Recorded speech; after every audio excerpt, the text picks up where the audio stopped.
Well, it happened. It happened. John Doyle made another video. John Doyle made another goddamn video, and wouldn't you know it, I'm forced, man. I'm forced to watch it. I'm not excited about it. So, this is John Doyle in his new video titled The Erased Truth About MLK and the Civil Rights Movement. And he does it with a smug smile on his face, knowingly producing this for Black History Month. Alright, we're already going to start off the top, 125 speed, okay? I can't take less than that. Let me guess, ad hominem, repeat for an hour. Probably. What he will probably say in this is that MLK, bad guy, bad fella, cheated on his wife or something. And it's like, yeah, but also, the ideas were good, right? But he won't agree with the ideas, of course. Why would he? That goes against everything. I don't know if he... I will go out on a limb and say that John Doyle will say that MLK was a socialist as a reason for them to hate MLK. Because some conservatives, still like MLK because they're stupid. You know what I mean? There's no reason... And I agree with what I think the thesis of this video should be, is that if you're a conservative, you have no reason to like MLK because you advocate for literally the opposite of all those things. Right? This is straight up just mask off. So let's see what he has to say, because I don't want to. it is really long, but we're gonna. I don't think I'm gonna pause very often. You know what I mean? I think we'll just talk over him a little bit. Let's fucking go. All right, John. Okay. It is that time of year, folks. Black History Month is here. And of course, we just had Martin Luther King Jr. Day, which is a federal holiday, one of 11 federal holidays, and one of only 2 federal holidays to be dedicated to an American historical figure. And this is so important to discuss for so many reasons, because if you look at the calendar, you'll see that the only other American historical figure to have their own day is George Washington, the man who led the Continental Army in the Revolutionary War to defeat what was at the time the greatest military force in the history of the world, the British Empire, the man who was unanimously elected to be the first president of our country, and whose presidency would go on to be one of the most successful and influential presidencies in the history of our country in terms of guiding future attitudes and policy. Arguably the most significant man in American history. George Washington sucked. He definitely was. Yeah, this is sped up. Only slightly. Ariel, thanks so much for the 9 months. There's lots about George Washington we could talk about. Slavery thing. Although I imagine John will say, I bet you're going to say slavery was bad. Yikes. And then meme about it. But yeah, slavery was bad. But I mean, even relative for his time, George Washington was like, fine. He was fine. He was the president because he was like the closest thing to a celebrity at the time. There are some people who didn't really like George Washington that were his peers, basically, in the process of forming the country. Nonetheless, it's kind of irrelevant. George Washington also isn't even comparable to Martin Luther King. They didn't do similar things at all. So this isn't really even apples to oranges. And for that, we give him 1 day. And then, equally represented on the calendar with 1 day as we well got the war nerds in here. I don't know anything about his military record in the French and Indian War. I haven't paid attention to that. But apparently he's ass, says Bass of PJ. Who was regarded as the figurehead and martyr of the civil rights movement. And so the easy thing to do would be to say, George Washington is all these good things, and Martin Luther King is a serial adulterer and communist and plagiarist and race hustler who's propped up by the elites to fundamentally restructure American society, which is all true. I'm getting ahead of myself. I'm forgetting that this is the first time that many of us are hearing this, and so this is supposed to be the introduction to the MLK pill. Kind of understanding the truth about this person Adams wasn't and what their VP legacy then. actually is. And so that's what we're going to actually do today. Because to just start opening cans of worms about moral character would start to call into question bad things that Washington did as well. And this is, of course, the Beatty principle of canonical inclusion, which is essentially that every historical figure who is worth talking about has done something or said something that would get a person in contemporary America fired. So I'm much... Well, sure. But, that's not really the point, right? The point is, what's the legacy of it? And kind of what was the intent behind it? And how does that hold up today? George Washington just fought a war for money. You know what I mean? It wasn't like a noble cause, even if you do prop it up as noble. It was a war for money. And I agree with the war to some extent, like the Revolutionary War to some extent. But also, if you know the history of America leading into the Revolutionary War, like the reason that England didn't have like a good way to, let's say, respond to the American insurrection as they probably viewed it, the traitors in the colonies, was because they spent so much money defending the colonies from the Spanish and from the French and from the native population. A lot of stuff was happening during that time, and so the Revolutionary War was kind of, not only was it a war where people were like, oh, we want our like independence, like a governmental independence. We are different people. We want a different culture, which is fine and valid. It was also for money. I mean, the Boston Tea Party is the thing. They didn't want to pay taxes. The reason the tax in the Boston Tea Party tax was like implemented. It's not called the Boston Tea Party tax, but you know what I mean. The tax that was being responded to by the Boston Tea Party. I mean, it was in large part to help pay the debts that the English incurred while defending the colonies. So I mean, like it was just whiny baby shit. They didn't want to pay for what they were getting. Our entire country is founded on capitalists cheating somebody out of cash. Much more concerned about the legacy and impact than I am the character, because obviously historical figures should be measured by their legacies and impacts, right? Like Sure. That's kind of the whole point. So The it is legacy funny and though, impact because, of when the civil criticizing rights our movement. heroes, the left always tries to paint them in a bad light to discredit their legacies and bits? their accomplishments. Where? But when we criticize their heroes, it's because their legacies and their accomplishments suck. Like they're worth criticizing. Like you can't tell me that George Imagine calling Washington MLK a didn't race actually lead the hustler Continental when it was completely fucking legal to bar black people from your establishment. Army. But True. Martin Luther King did actually plagiarize his PhD dissertation. He was actually propped up by the elites in this country, which does call into question this whole, brilliant mind that was just speaking truth to power, that whole characterization. And it's funny, too, because we've never claimed that our heroes are necessarily good people. We say that they're great people because they've done great things. But the left's heroes haven't done great things, and so they always prop them up as good people, as these revolutionaries, as these whatever. I'm not surprised that the core messenger behind the civil rights movement and getting laws to be passed, like, so many things changed for the better for people that, not just black people, literally all people in the country, but especially black people and people of color, like, because of one person's influence on the narrative. You know what I mean? Like, I don't even know how you can say that was a bad thing. Like, what's bad about equal rights under the law for everybody if you like what America stands for? Huh.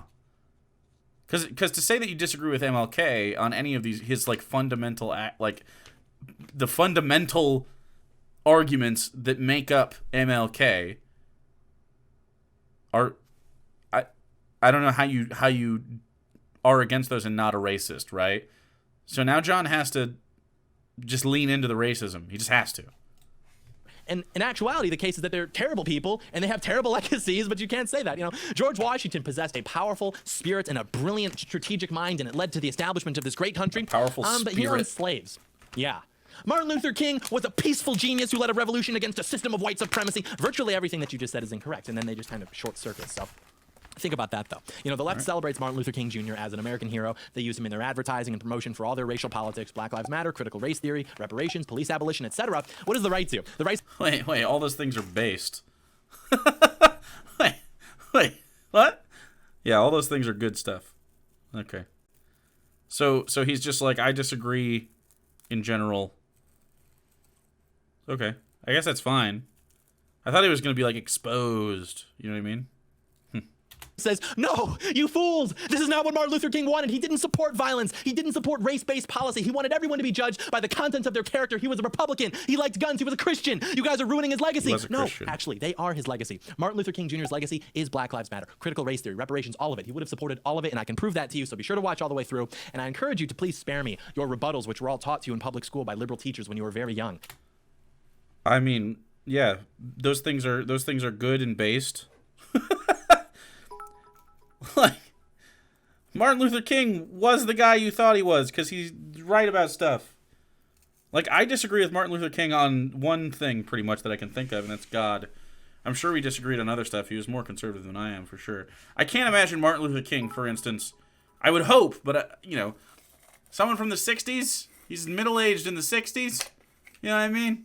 Like, I don't know. I mean, I feel like Martin Luther King's probably not, like, pro-trans. I hope he would be if he was alive today. But the FBI killed him, so, like, you know.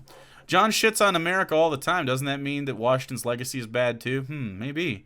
Washington was a strategic hack who barely eked out a win and bankrupted France to do it. There you go. And this was all done intentionally, of course. In other words, if you are pro-MLK and think that he is a good figure, a lot of you know a lot about Washington's bad everything that's tactics. happening now in terms of the racial politics, then you especially need to listen, because this is just information that you clearly haven't heard. Dirty like Zerg. Do you ever think about that? Do you ever think about why the schools, which you know are run by the left, had you singing songs about this guy when you were very young? It's all conditioning. I never sang one. Wait, did you guys sing songs about MLK? Is that a thing? Have any of you sung an MLK song in your life? I've never heard of that ever. What song? Yeah, I don't know the one he's talking about.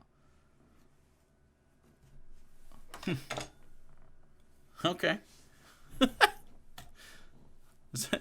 If I type MLK song, is that a thing? From U2? Songs about Martin Luther King for kids? That just came out this year. For Black History Month, just a fun sing about Martin, right? We're making an M, sign language M. Okay, well, there's a sign language M lady. Okay, so I don't know. Song about a founding father in elementary school, but we had assemblies every year. We had the peace march around the school. Everyone was made to learn that this guy was a hero, and it was all very fun. The whole process, you know, we're singing, we're dancing, we got to leave class. It was a whole thing. Why? Because you have to believe that this guy was a hero in order for this system to make sense. It's a way of controlling the parameters of the discussion. Everyone is conditioned to agree that this guy's a hero. That's not up for debate. The debate is, well, was he a hero in this way, like the left says, or this way, like the right says? Who else is like that in American history, where you can only agree that they're a hero? Why is it only him? This is why a lot of you are anxious right now. Like, it's not. I mean, it's not only Martin Luther King, but I mean, it's pretty hard to be anti what Martin Luther King was saying unless you're just like, and also I'm a racist. That's it. He literally is just advocating for black folks to have rights under the law. It wasn't what? Like, wasn't he literally killed by the government? Allegedly. Are you sure we can criticize this guy? Surely he's a hero, isn't he? That's why they get you when you're young. They can literally program you to have an emotional response to criticism from someone that you were taught to idolize as a child. They do the same thing in North Korea, literally. The singing, the dancing, all of it. The stories. But there's a reason that this... They do the same thing in North Korea. John, the fucking Pledge of Allegiance? Like, what the fuck? Every single sporting event has the fucking national anthem, bro?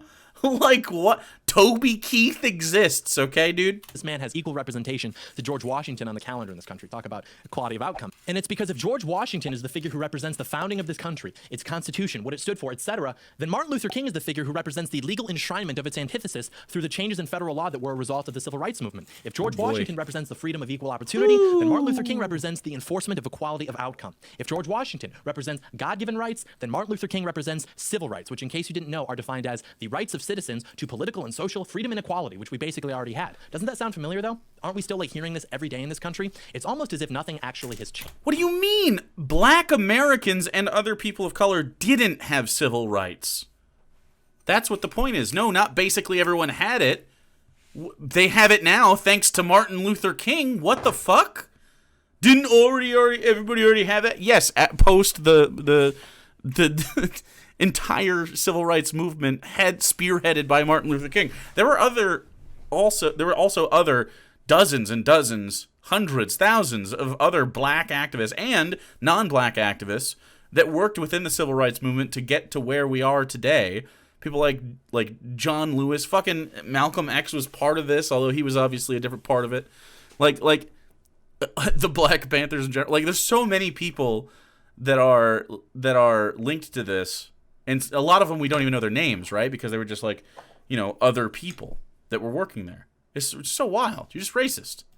Changed. And that's because it hasn't. I mean, nothing changes. Nothing ever does. Time is a flat circle. It was never about justice. It was always about paving the way, with good intentions, of course, to the destruction of our country. And that's why it has to be a federal holiday. That's why this guy has to be elevated to the level of George Washington. Because even though he wasn't even like an exceptional guy, I mean, he wasn't that smart. who's totally proud John of. Doyle's just his the legacy, just his the story, racist the myth dad of in Martin Luther American King Jr., History the martyr, X. the man who was just tired of being picked on for no other reason than his skin was dark. He was killed for wanting equality. That's necessary to drill into the consciousness of the American people awesome. in order Thanks, to justify Tasha. everything that has happened since then. Which is why if you're even And a tip allowed of the to cap to criticize Mr. racial Wolfork politics as in this well. country or anything adjacent to it, which in 99% of cases you aren't, you can only make the said argument fork that, on well, maybe we accident. should just go back to what our teachers taught us MLK was all about. Maybe we should go back to an earlier stage of liberalism and then scratch our heads why it inevitably leads to this point again. No, John Doyle can't be racist. He has a black friend who said so in another video. True. I feel so badly for these people. You know, they've watched their country completely transform, and they're looking at the diversity quotas and the reparations and the anti-white racism. What's transformed, John? That's interesting. What part of the country do you think is transformed? He just said demographics right after that. I wonder if it's some other thing or if it's the demographics he cares most about. It's interesting how much these people care about the aesthetics of the country rather than the actual material conditions, huh? Affirmative action, and they're like, well, how did all this happen? It's because of the civil rights movement. That's what started all of this, broadly speaking. And I'm not trying to say the civil rights movement, by the way, didn't have some legitimate grievances. I'm not saying that we should just like undo the whole thing. People are going to interpret it that way because they want to paint me in a bad light because they're dishonest. But I'm just here to point out how everything is just basically repeating itself, and we were all lied to. So after you're done watching this, I would encourage you to do your own research and then make up your own mind from there. Your own but research now, chat we will go on over Facebook. the popular history of Martin Luther King that we're all taught, why it's not true, what the actual history of Martin Luther King and the civil rights movement is, why he was actually assassinated, and how this predictably has led us to the state of current American politics and government and culture. So do stay tuned. No, I'm not going to want your intro. He's not going to do it. Oh, boy. There might be some racisms. Oh, yeah. All right, here you go, John. Here to you guys, because it does really tie into exactly what we're talking about today. And some of you might remember this because a few months ago we debuted the concept during a rant about Martin Luther King and the civil rights movement, which of course is the concept of the George Floyd conservative. And it's making fun of this completely tone-deaf tendency that conservatives have to idolize earlier stages of liberalism, perhaps out of this like naive nostalgia. Come on, dude. How is this not? I mean, this has been on YouTube for 2 days. Like, yikes, buddy. For a time when the country was just beginning its decline because they don't really understand that the earlier stages formed the riverbeds for what we're seeing now. And so I'll play the clip for you now, and then we will continue. Number 4, this is too far. We need to go back to insert previous stage of liberalism that was predicted to lead to this. And this is always the case. Third wave feminism is He's citing himself in a video, bro? For how long? Okay. I'm going to skip whatever that is. Just get to seeing right now is just history repeating itself, and we're living through it. And it really is amazing to try to kind of step back and view it objectively, because when you start to do that, you start to ask yourself questions. We like asking questions, right? We want to arrive at the truth, right? So you look at the way that these activists are acting now, how they burn down and destroy your cities, and how the media covers for them. Scott, you're making me cough. The cities are burned down, chat. You hear this shit all the time from the piss babies, right? The same people who are like, January 6th was actually good. They're like, BLM burned down your cities. How many people live in one of the cities that was burned down to the ground and it's just rubble now? Anybody? No. Seattle still exists. Portland, surprise, still exists. Detroit still exists. I was there recently. And says that they're just peaceful protests. And maybe you start to wonder how those same narratives in the media and public education system, which is controlled by communists, those same... Oh, yeah. How's Black Wall Street doing, though? Oh, wait, that actually did get burned down. narratives told you that the civil rights movement, well, those demonstrations were peaceful, and MLK was all fire about bombs peace. And out the of a footage and the fucking stories about the race plane. riots, well, that was because of police brutality and racism. And even MLK, by the way, said riots are the language of the unheard. But those riots were okay, right? It's these ones that are all of a sudden bad, right? And I think all the riots were good, actually, John. I know he's arguing against... you know what's actually fascinating about this is John is almost doing like... I know he's trying to be like, hey, MLK was actually bad, here's why. But he's saying to his conservative audience, wait, MLK was bad because he did the same thing that BLM is doing. Which, I mean, I think works in the opposite direction, personally. You know what I mean? Trick Java, thanks for the 95 biddies. Honestly, I'm legitimately terrified we're witnessing what Innuendo Studios called the death of euphemism. What John feels comfortable saying in this video is a huge red flag that fascists are becoming more emboldened. I'm scared. I don't know that it is that. You know what I mean? There's always been edgy people that are like this. I actually don't think this is... I feel like fascism in America was on the rise when Trump was in office. And then January 6th took the sails out of a lot of those fuckers. And now you have, like, the pure distilled fascists, like John, who's still around, that they kind of have to... There's almost like a power creep with this kind of thing. Like, when you show your power level... you can't be too racist, right? Because then you get banned off all the platforms. You can't be not racist at all because you won't make any money from the right wing, right?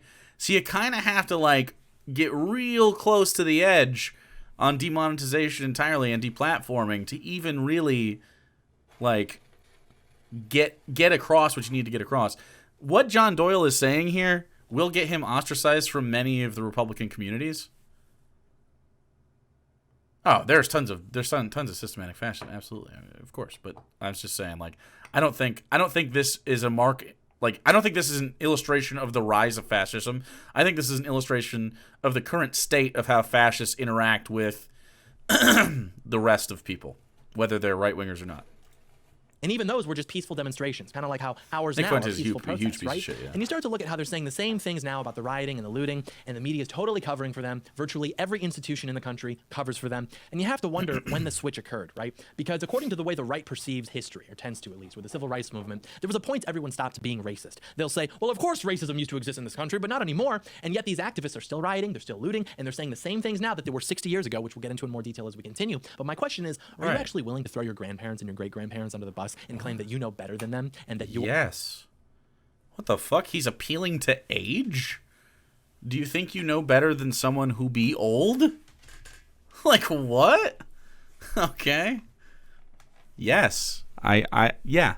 Are a better person than them. Yes. Even ignoring the fact that the ratio of black imprisonment is worse now than back then, home ownership, intact family rate, etc., etc. Like, there's literally no metric to suggest that black America is better now than it was 60 years ago, but we're told still that we have to keep making progress. Even ignoring that all of these policies that have been implemented by the federal government have been complete and total failures, the right likes to get their good boy points. They like to say, well, of course there was racism, and of course there was police brutality, but not anymore. Now it's just a handful of bad apples. How do you know that, though? That's what your schools taught you.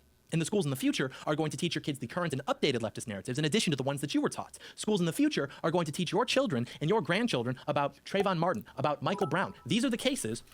Well, yeah. What the fuck? Those people... When you talk about the narrative of not just police brutality, but racism in America, those names will come up for a very good reason. Sky Comma Fallen, thanks for the 50 biddies. I know better than my dad. Absolutely. Which were both completely justified when you look at the evidence, you actually examine it objectively. These are the cases that caused Black Lives Matter to become a household name. So my point is this: I acknowledge that this country has become less racist in the last 60 years. I acknowledge that police brutality was worse 60 years ago. But I also acknowledge that it's the same class of people who drilled all of that into our heads who are now going to do the same in terms of drilling the narratives surrounding Black Lives Matter into the heads of future generations. And you just have to ask yourselves. It's interesting that he says it's better, but it's not gone, as if there is an acceptable amount of, like, police brutality and shit. I'm just saying, if you're a person who enjoys freedom, I don't think you can allow police brutality at any level with, you know, especially not systemically and with pretty much impunity when it comes to this. Although that is changing, right? Like, it's so weird. This is the same kind of person, like, how much rat shit do you want to allow in your cereal box? You know what I mean? Like, they're like, the health department specifically does say, like, there's a certain amount per million, like, parts per million, you can have that much rat shit in your cereal. Now, it's an infinitesimally small amount, so you would never notice it, nor could you even probably get a positive test for it at that point, right? Because it's, you know, on purpose. But nonetheless, this is the same thing, the same problem, but with literal violence against people from the most militarized arm of the what was I going to say? Like not the terrestrial government, but the I guess the interior of the government. Like, it's not an armed force that attacks enemies or anything. We have an armed force. The police are an army, literally mobilized against the American citizens. You realize that, right?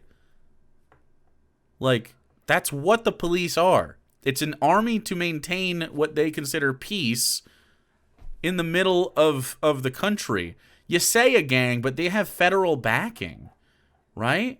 I mean, they operate like gangs, obviously, on a communal space, but on the macro level, it's straight up just an army, and it does it operate that much different than an MP in like Afghanistan for real? You know what I mean? They just live here. Are you smarter than your grandparents? If you had a time machine, like literally 3 days ago, they no-knocked a person in Minneapolis and fucking shot him while he was sleeping. How is that reasonable? You could go back to the 1960s. Do you think that you would beat your grandfather in a debate? You couldn't. Do you know what your grandfather... What are you talking about? I could beat my grandfather in a debate now. He's alive right now. What are you talking about? This is so weird. My grandfather is not... He's a fucking farmer. I would say if you called him a racist. If you said, Grandpa, you're a racist because you're judging people by the color of their skin and not the content of their character. My grandfather would probably say yes. Or like Martin Luther King Jr. says. He would say... No, it's probably because of the content of their character. And still, you look now, and wherever certain groups of people tend to aggregate, they behave in the same way now that they did back then, and even worse in many cases. So actually, the only thing that's changed is that we're cowards because we're too afraid to acknowledge the issues honestly, and we'd rather go along with what we were taught when we were 7 years old. It's interesting. So John is literally saying here, and he's skirting around what the algorithm can hear because it can't intuit anything. I mean, he's straight up saying that like black communities are just shitty, and that black people are, for some reason, in his opinion, not good, I guess. Innsmouth, thanks for going to Katrina. Our grandparents and our great-grandparents, they were stupid. They just thought that because people looked different, they couldn't get along. And I'm 7 years old. Even I know better than that. And that's how it's taught to us. That's how it was taught to me. That's how it was taught to you. And it was even taught to me by my music teacher, who upon recollection had short hair, was kind of overweight, didn't have a wedding ring. This woman literally gave us the majority of our civil rights education. She was a lesbian? Is that what he's implying? Uh-oh, she had short hair, was a little overweight, and didn't have her wedding ring. So must be bad. Like, what the fuck, John? Like, John starts all of his premises, like, with, like, a genetic fallacy. Like, who told it to me? Okay, if person X told it to me, then it must be wrong. Was that lesbians are unqualified. That's true. Everyone knows that lesbians can't be knowing stuff. People... Well, they thought black people were subhuman because of the color of their skin, and Martin Luther King Jr. was a brave hero speaking truth to power, and he was inspired by Rosa Parks, another brave hero who was resisting power. Now we all know better, and they teach you this when you're a child. Your mind is very malleable and impressive. Is he going to bring up the NAACP's involvement in the Rosa Parks thing? Questionable. You don't question a whole lot. What do we always say? The iron law of propaganda is that the earlier you start, the less it has to make sense, because like we said earlier, their whole agenda only works if you at least believe that the civil rights movement was good. Maybe you push back on critical race theory, on reparations. That doesn't matter to them, because they're still educating the future generations, and you're still conceding on the most important point, which is that the civil rights movement is good, which implies that this country was deeply racist and oppressive and in need of total reform. And that is what has led to everything else. What do you mean? What?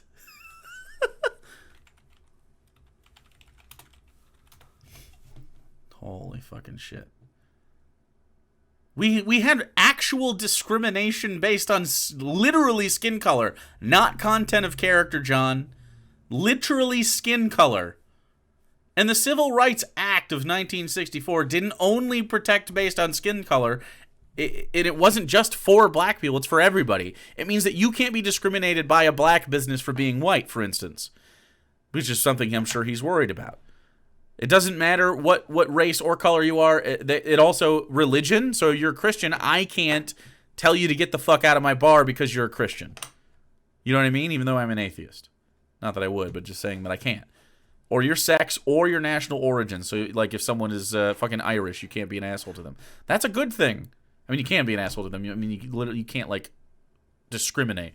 The federal government can't discriminate. You know what I mean? And we also can't have, like, whites-only fountains and shit. Like, what the fuck, dude? This isn't about content of character. It's straight up, the Civil Rights Act doesn't have anything to do with content of character. You can still be a shitty person and be black at the same time. But the one doesn't inform the other. You know what I mean? We're seeing now. And it was predicted to be exactly this, but no one listened. There's not enough people listened, I should say. That's it, guys. This is not to say that the civil rights movement did not have some legitimate points. This is not to say that there was no racism or that we should bring back Jim Crow. I'm not saying that. But what I am saying is that I will not betray my family to play into your arbitrary moral framework. If your family? My white family? What a weird guy.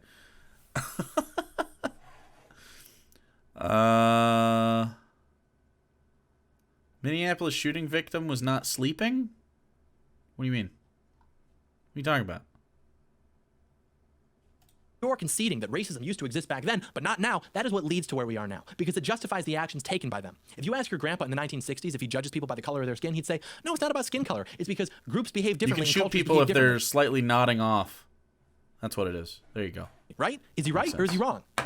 Because if you make the same claim now, if you say, well, groups behave differently, cultures behave differently, guess what they call you? A racist. Because nothing ever changes and time is a flat circle. It's the same set of problems now that it was back then. The behavior by the activists is the same. The rhetoric from them is the same. You'd be a racist back then, and they're going to write the books that you're a racist now. Their demands are the same. Racist, the media, though. the institutions, they're still running defense for them. That's the same. And they won't acknowledge this because they need you to think that previous generations were just evil. Like, every leftist thinks that their grandparents are Calvin Candy. They go to Thanksgiving dinner and politics comes up, and their grandpa just says something like, Black Lives Matter should really stop burning down cities and looting. And they just start hallucinating their grandpa just producing a skull like, well, this is old George. Now, if you examine this piece of skull, you will find 3 distinct dimples, because this is what they do. This is how they justify everything that they do. People back then were stupid and evil, and we're enlightened now. We're progressive now. Like, this is their entire concept of what history is. It's not cyclical. It doesn't repeat. We're just always making progress. And the timeline is basically that. I mean, we all are making progress.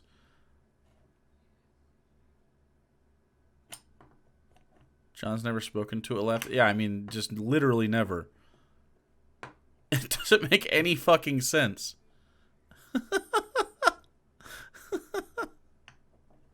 I'm not for no-knock raids, but the guy deserved to get shot. Okay, buddy. All right, dude. Let's see your chat history in here.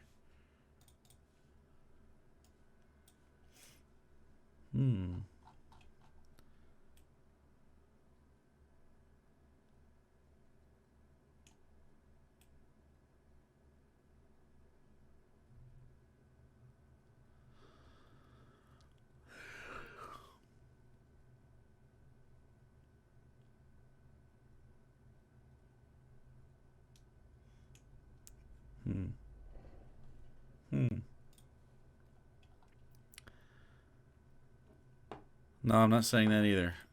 I don't know, dude. Here's what I'm going to do. I mean, you're already flagged as suspicious in my chat, reckoning. You do be being sus, don't you? Huh. Everything up until the birth of Christ, that was chaos. There was nothing good. It was only pain and suffering, just completely and utterly evil, not even anything approximating a proper level of diversity and inclusion and equity. And then Christ is born. And then from there until about 1939, Handmaid's Tale. Everything is oppressive. Everything is just a power dynamic with white men at the top. Women are sex slaves. White men are responsible for everything bad. And then in 1939, we're introduced to a man with a funny mustache who was ostensibly the final boss. And that went on for about 6 years. And then we were making so much progress towards diversity and equity and inclusion. But then in 2015, you know how like in old slasher movies, the killer always jumps back up like one last Why is he's going through so much trouble to craft the straw man of the person that he's arguing against? And it's like, no one talks like this. He's talking about Hitler. I don't know. He's talking about Hitler, and he's talking about how a leftist views history. Okay.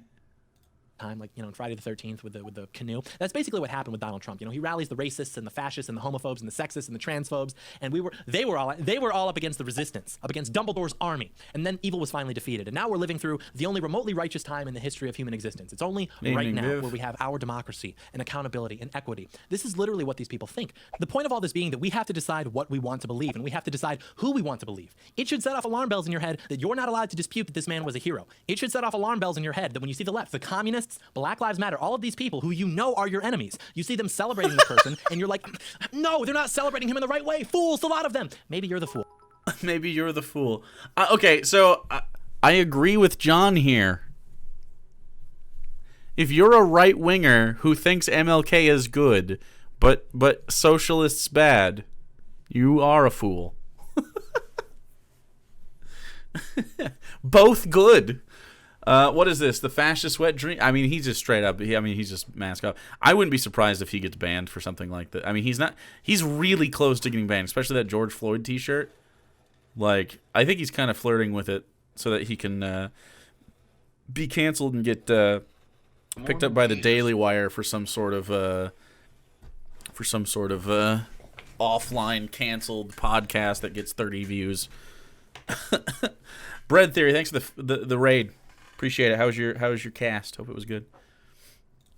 Maybe you need to understand that it's a tug of war. It is a zero-sum game. And if they can keep you stationed at, well, yes, of course, MLK was a hero and the civil rights movement was justified, eventually your grip will slip over the course of new generations and new psyops because you refuse to push back. You want to slowly keep giving these people ground, and they'll just keep marching down the field. Like, that's why we lose. We buy into their framework because we're afraid. That's what the George Floyd conservative is about. It's making fun of the fact that these types of people 30 years from now are going to be doing the same thing with Black Lives Matter and with people like George Floyd. Well, Black Lives Matter was about peace. George Floyd, he was the real conservative. He was in support of Austrian economics like me. He was a martyr for the cause of ending the Federal Reserve because he used a counterfeit 20 to make the point that there's really no difference in value between that and a minted 20 since it's all operating as fiat currency, and the state killed him for it. I'm a George Floyd conservative, and it's like, no, you have to push back against these people. You have to swim upstream. You have to say, no, Martin Luther King is not a hero. His legacy is not good, and we're going to explain why in a second, so definitely stick around. But that is the root of this. Everything we're seeing now, whether it's affirmative action, so diversity weird. quotas, This is an hour long. reparations, What a Black Lives Matter, crazy- anti-white what a racism, all throughout the crazy culture, fucking the video, rewriting of dude. history to demonize and erase white Americans, but to elevate and exaggerate the contributions of everyone else, all of it. That is why it has to be a holiday, literally meaning holy day of celebration. If George Washington gets a day because the story goes that he founded the country that defeated the oppressive British government to cement that all men are deserving of equal rights, then Martin Luther King gets a day because the story will be that he transformed the country.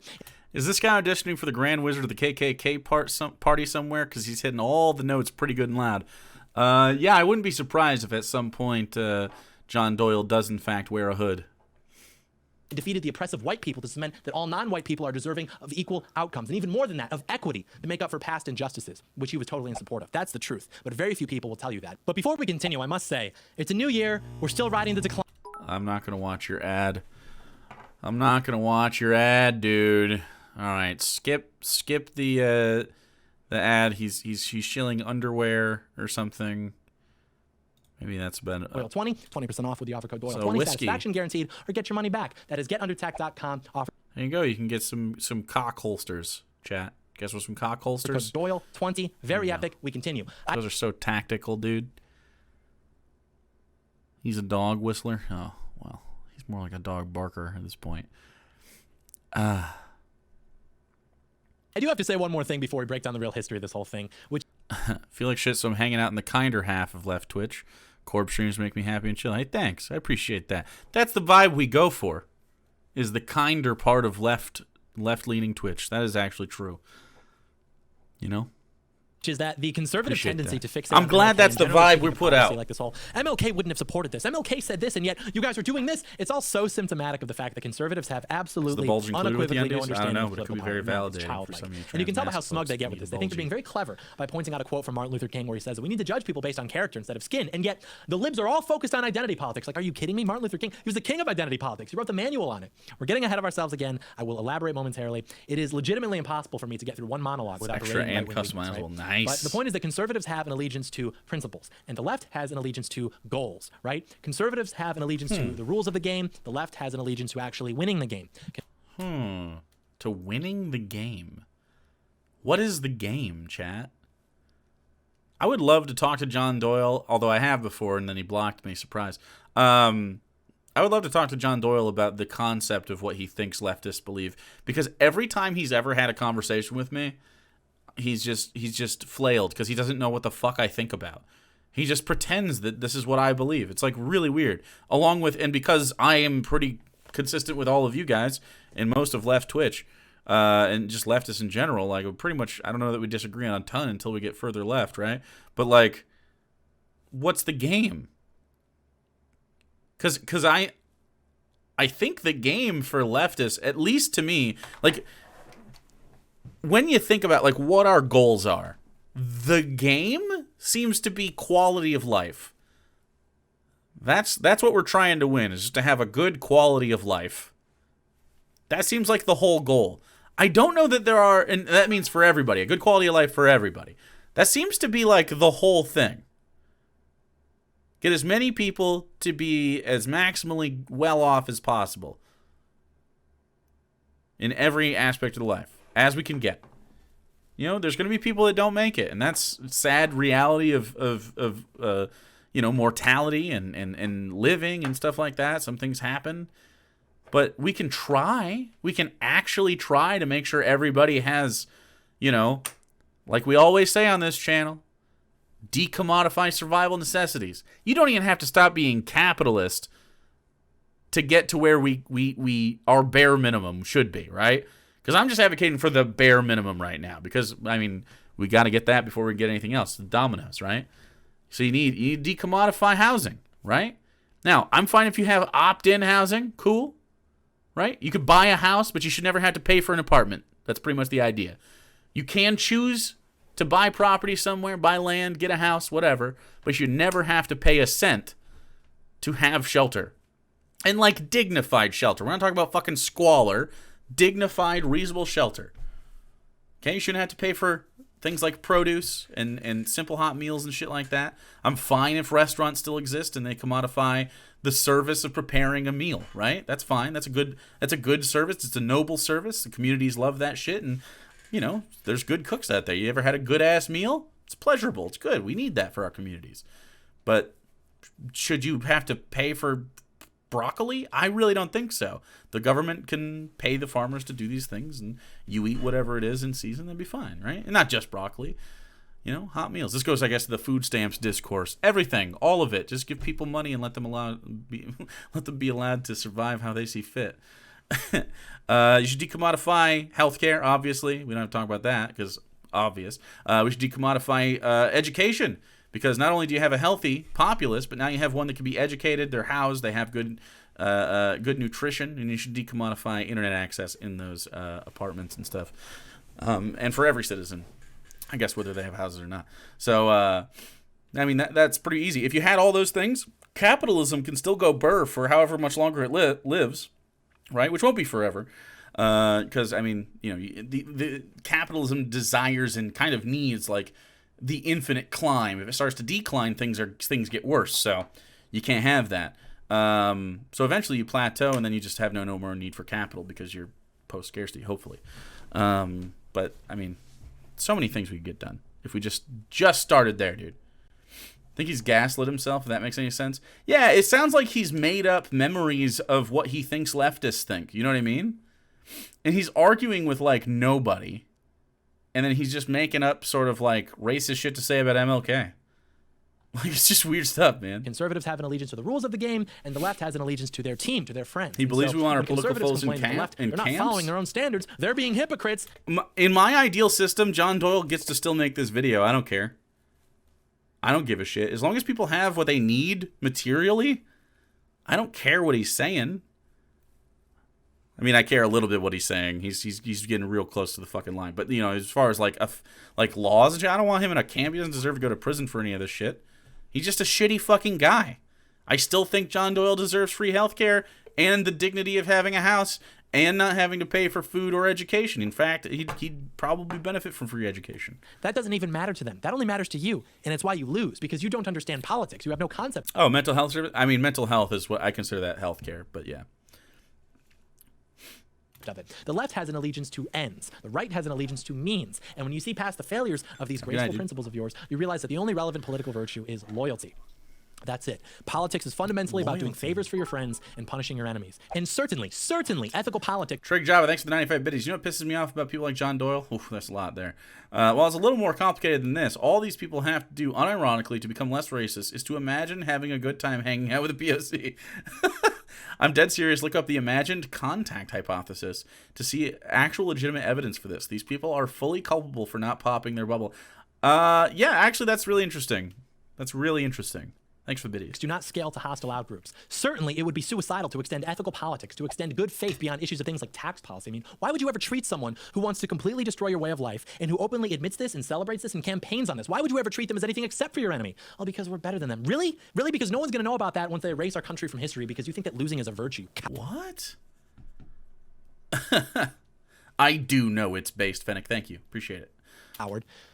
Hypocrisy is only a sin to people who actually believe in truth and morality, which these people openly reject. So if you believe that you can still hold them to that standard, then you're foolish. And the only position that you should ever hold in politics is bringing Emperor Trump a Diet Coke, because that's all about you have the cognitive infrastructure to do, frankly. You know, I went to a Stars game recently. We're not on Corn. Oh, shit, we aren't on Corn Stream. I was pressing that button so much last night, I forgot. I had this realization.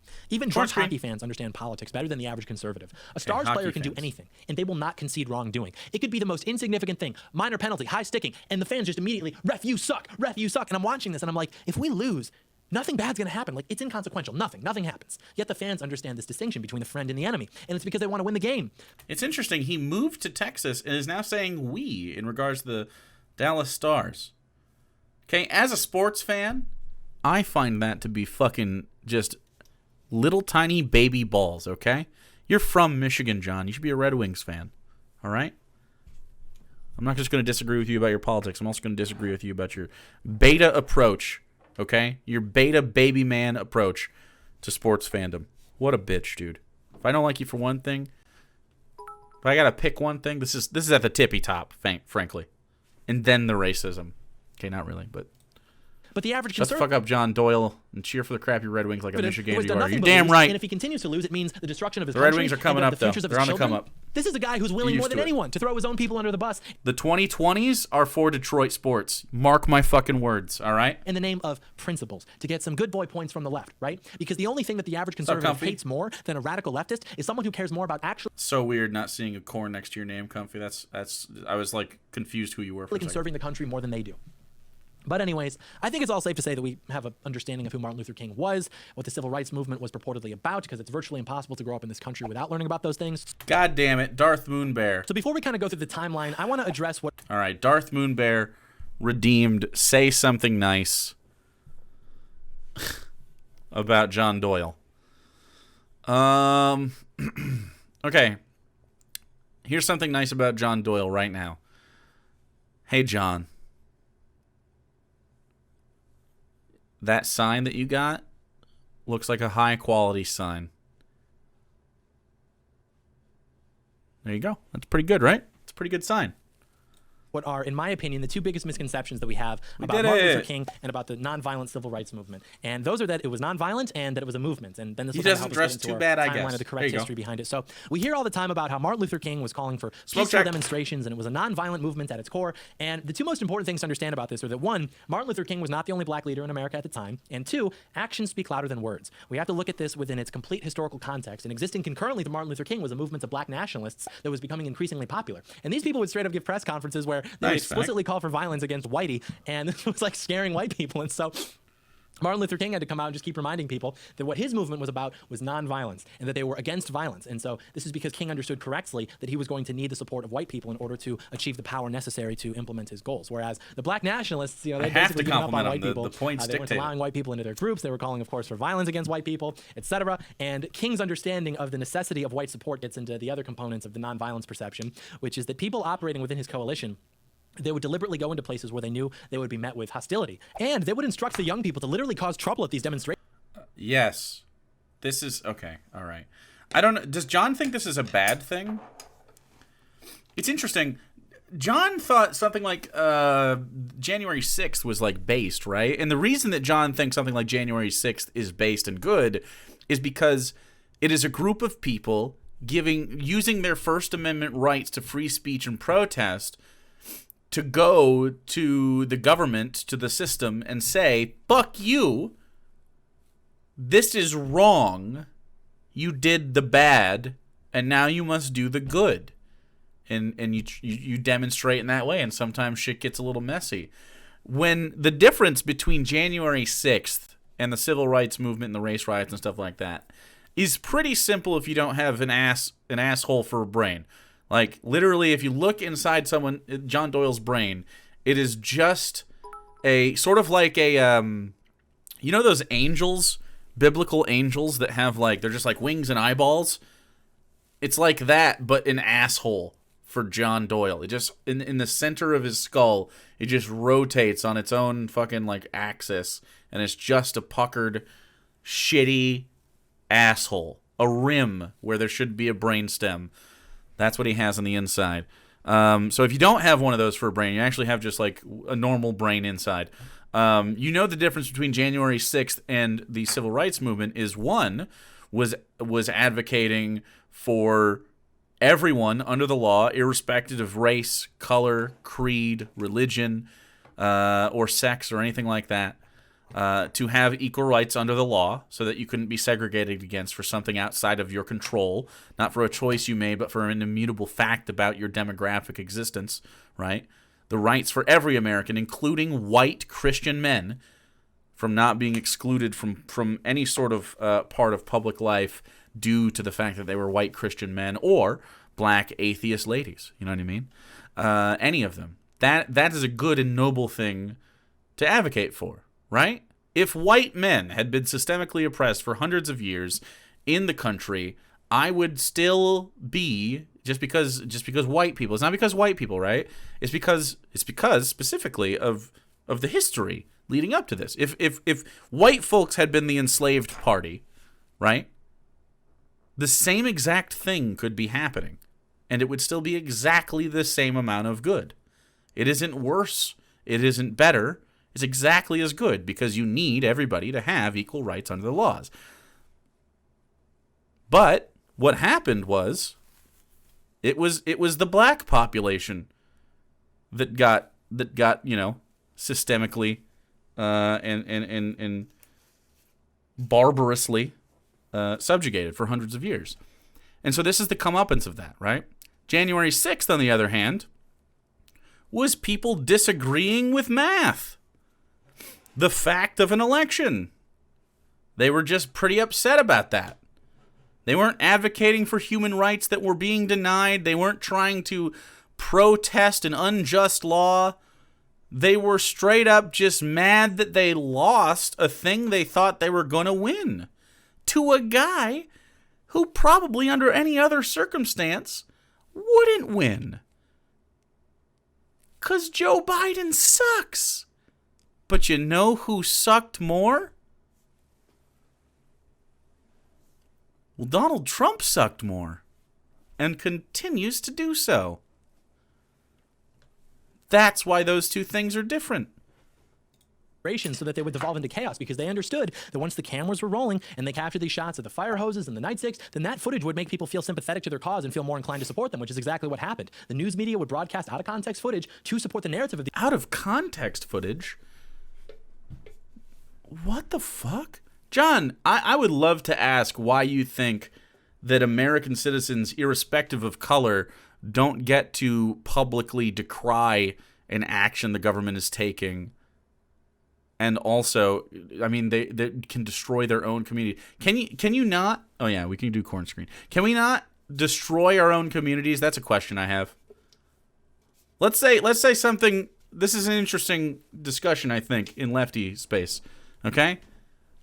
Does the community not have the right to set fire to portions of its own community in protest of like a grander scheme? I'm not saying, yes, definitely go start arsons, right? I'm just saying, if something's going on in your community and you think a useful part of your protest would be to set the TGI Fridays aflame, I think fuck that TGI Fridays, right? I just have a feeling that something like this is maybe a little bit more important. When you're talking about human rights. Do I want that to happen? No. There's no reason to burn down your TGI Fridays. But if for some reason the TGI Fridays was involved in the narrative of things that needed to happen for social change, I think we can sacrifice a few buildings here and there as we fucking as we, what's the words I'm looking for? I think in the you gotta cut a few trees down, you know? You gotta sometimes it be happening like that. Like, I'm not gonna be sad that a building got burned down in the process of finding out that people could live a little bit better, because people make and destroy buildings all the time for less. You know? These people, and the masses would go along with it They're because buildings. it was effective. So, does this ring a bell? I mean, the point being, you can talk about nonviolence all you want, peaceful protests all you want, but actions speak louder than words. And this gets into the other misconception of it, which is that it was a movement. And we've talked about this before, but typically the cycle of these leftist movements is that they succeed, and then upon taking power, they write the history books such that they depict this very appealing narrative of everyone just woke up one day and realized that people were being picked on, and they spoke truth to power, and they led a movement, and the good guys won. And this is what you see with feminism. It's what you see with the civil rights movement, with the LGBT movement. It's all the same, but of course, that's never what happens. It's always a group of activists who have the backing of the institutions. Martin Luther King had the backing of the media. He had the backing of the universities. He had the backing of the elites for reasons we'll get into. He had the backing of the cultural elites and celebrities for reasons we'll get into. And he had the complete backing of the federal government.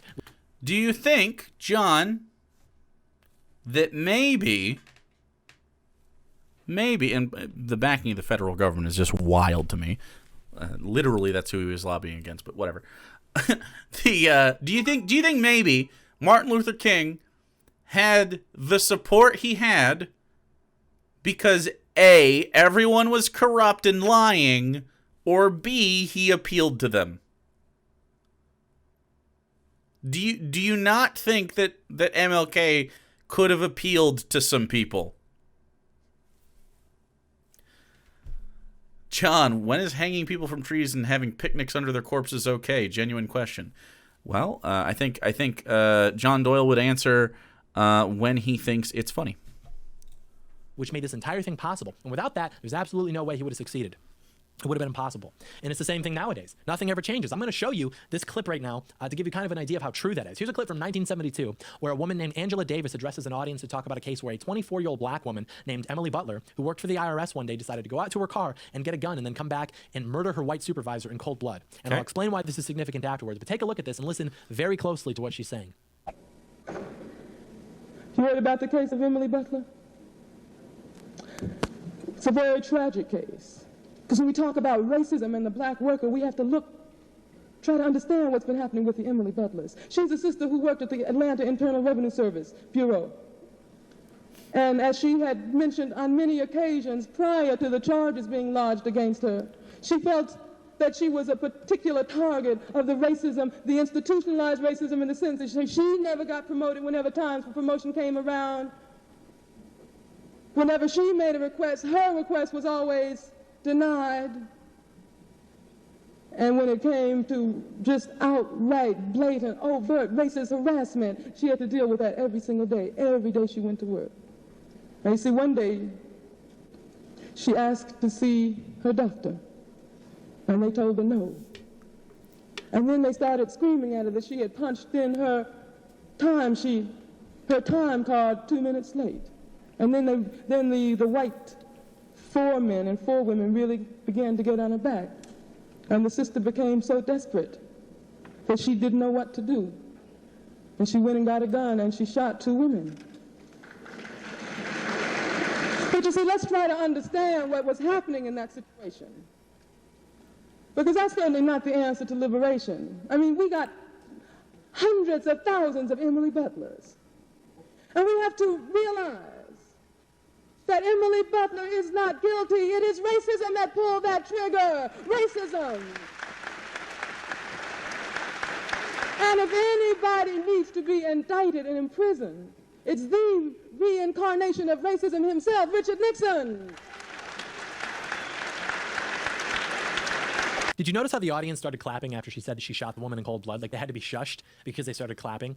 And she also says, it is racism that pulled that trigger. What a sentence. There is literally, there's no better sentence to describe the politics of black America than it is racism that pulled that trigger. You can't write this stuff. Like you watch that clip.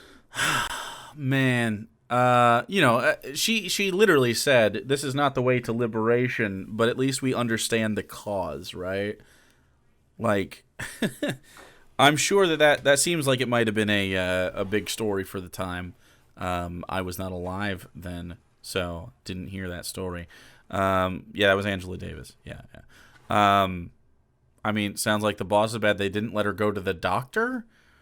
Apparently there was like health issues. Sounds like rage and desperation. Yeah, and that's not an excuse for killing people, but it is an explanation. You know what I mean? Like sometimes you can explain that shit. And you don't have to agree that that's like a good outcome, because I don't think most people think if you are frustrated with your coworkers, you shoot them in the face. But like, I mean, how are you treating the fucking worker that ends up doing that? We don't have to justify the action to like. Think about like Columbine. There's so many discussions about like, and I know that at this point, school shootings are super common and we just glaze over them. But Columbine was huge when that happened. And there was lots of discussion about why it happened. And they were talking about bullying and they were talking about like Nazi shit. And like there was a lot of things that went into that. it doesn't excuse it. Like, being bullied isn't an excuse to do a shooting on anybody, even if they're your bullies, but it does explain it, right? I mean, I don't understand how we can. I guess he's pearl clutching here for the sake of it. I don't know that we can. Yeah, understanding stuff isn't bad, John. Clip from 50 years ago, and it sounds like it was recorded yesterday. How many stories do we see now? Well, that's because the quality was very high, John. Of black people assaulting white people, or even killing white people, and then claiming afterwards that it was because of racism, as if that's like a justification. And what's the response to it? Well, they got what they deserved. That's what you get, which is a lot like how this audience claps here. Is that wait what? When they hear that this black woman murdered Marilyn this white Manson woman in pulled cold those blood. triggers, true. So maybe nothing ever changes. Maybe black people have basically just been using racism as an excuse for their behavior, which is why they pledge allegiance to the left. The essence of left-wing political thought is the abdication of responsibility. It's never your fault. It's always something else. You're always a victim. You're always oppressed. It's always a poor environment, etc. And so even when all the policies that the left has passed in the last 60 years have put black Americans in an even worse position than they were 60 years ago, they still don't care. And they will still block vote for Democrats because their culture would rather blame racism than address its own problems. And I dare you to tell me that I'm wrong. You're wrong. And what's the answer to this from the right? Well, I mean, you're wrong. So there's lots of reasons. I know. I guess let's talk about it. So the black community does, of course, face a lot of challenges in America. I don't think that's a surprising thing for anyone to say or think. There is the number one reason that black communities face challenges in the United States is, of course, institutional racism and systemic racism. Now, it's not like when you tell a Republican this, oh, it's institutional racism, that's like the number one thing. They think like people at the DMV, like employees at the Secretary of State, saying the N-word to people and being like, no, I won't serve you. Like, that is not what systemic racism is, guys. Systemic racism does not mean that there are actively racist people within the government suppressing black people on a one-to-one basis. Now, that doesn't mean there's not, and I'm sure there are plenty of racist people within the governmental system. Statistically speaking, of course there are. Do I think most are racist? Probably not. Probably. But, like, or at least not the kind of racist that John Doyle would say is a racist, you know what I mean? Or agreed that is a racist, because they're not saying the N-word and wearing hoods. You know what I mean? But systemic racism is literally the system having an undesired outcome for specific demographics that happens to follow racial lines. And, I mean, it's pretty obvious to see this kind of stuff in black communities. And again, it's not because black communities are doing anything particularly wrong under the circumstances. They don't act much different, really, than white communities under similar circumstances. And you can see that anytime you have specifically an impoverished white community. Think like West Virginia. This shit happens all the time. Same exact stuff. Lots of crime, lots of low education numbers, lots of just general poverty. And a lot of the crimes are to mitigate that poverty. Being in chattel slavery and literally being in chains in the country for hundreds of years and then not having rights until my mom was 10 years old. That's real. My mom was 10 years old when the civil rights thing happened, or roughly about 10 years old. So my mom was alive when black people couldn't go to the same drinking fountain in the South. Do you think if your parents were 10 years old before they could eat at the restaurant next to the white people, do you think, John, maybe your life would have panned out different if you guys didn't have the opportunities? Not to mention that you could in America literally discriminate based on race. So what happened in America a lot of the times is stuff like redlining, not getting houses sold to you in certain communities. Banks could deny you loans because you were black. You could be denied certain jobs and lots of things, right? So the civil rights movement said, no, we can't allow a whole set, especially under capitalism, right? Especially under capitalism. If you are a capitalist and a racist, you're bad at capitalism. Capitalism requires every single person within the system to be able to be basically fruitful for the system itself, to get done what needs to get done to be productive, right? And if you're having people literally barred from doing that, they're going to be a drag on the system, which is, again, what a bunch of capitalists say all the fucking time. People like John Doyle constantly say this kind of shit. Welfare queen, shit like that. I mean, exploited? Oh, well, I mean, yeah, the word we use is exploited, yes. Yes, capitalism must exploit people for that. Not only that, but like you could even say it's like, let's say whatever the most ethical capitalism in your head is, right? Whatever kind of capitalism you can come up with that is the most ethical thing before it becomes socialism, right? Even under that system, you need everybody to be able to basically row the boat. You know what I'm saying? And the more people that aren't rowing the boat are the people that have to be rowed for, right? Because capitalism requires that everybody be able to row. Did you know some people just can't row? You know what I mean? Did you know some people... And then if we don't allow certain people to row, and the only way to make money is to row the boat, well, then how the fuck are they supposed to do anything? They're just on the boat with other people who get disgruntled at them and become racist because they're not allowed to run the fucking boat. And then those people are like, no, definitely don't let them roll the boat. I've been rowing the boat for a super long time, running the country, owning everything, stuff like that. And it just becomes this animosity thing where you don't even realize you're a fucking racist, right? A lot of racists don't know they're fucking racist. They're just like, I'm not racist, but black people are weird. You know what I mean? Or whatever they say. Like, it's actually fucking... It's crazy speak, dog. Should we endorse a mass flagging of John's video on your stream at this point, Jake? Now, I would never support a mass flagging of any video because I value free speech, chat. But if you just so happen to want to click on the video link to John Doyle's video and you want to give him a like or whatever, or just downvote, just one that he sees, you know what I mean? You go ahead and do that, you know what I mean? Whatever it is, go show John your support. You know, I don't want to steal views from him, so if you want to go see his views, then go ahead. Go give him views and subscribe to him and everything. You know how it was. A lot of racists like to talk about how racism is over and everything. It was just a joke. Yeah, it's so fucking stupid, dude. I mean, systemic racism is so much more than that. We could talk about this for hours.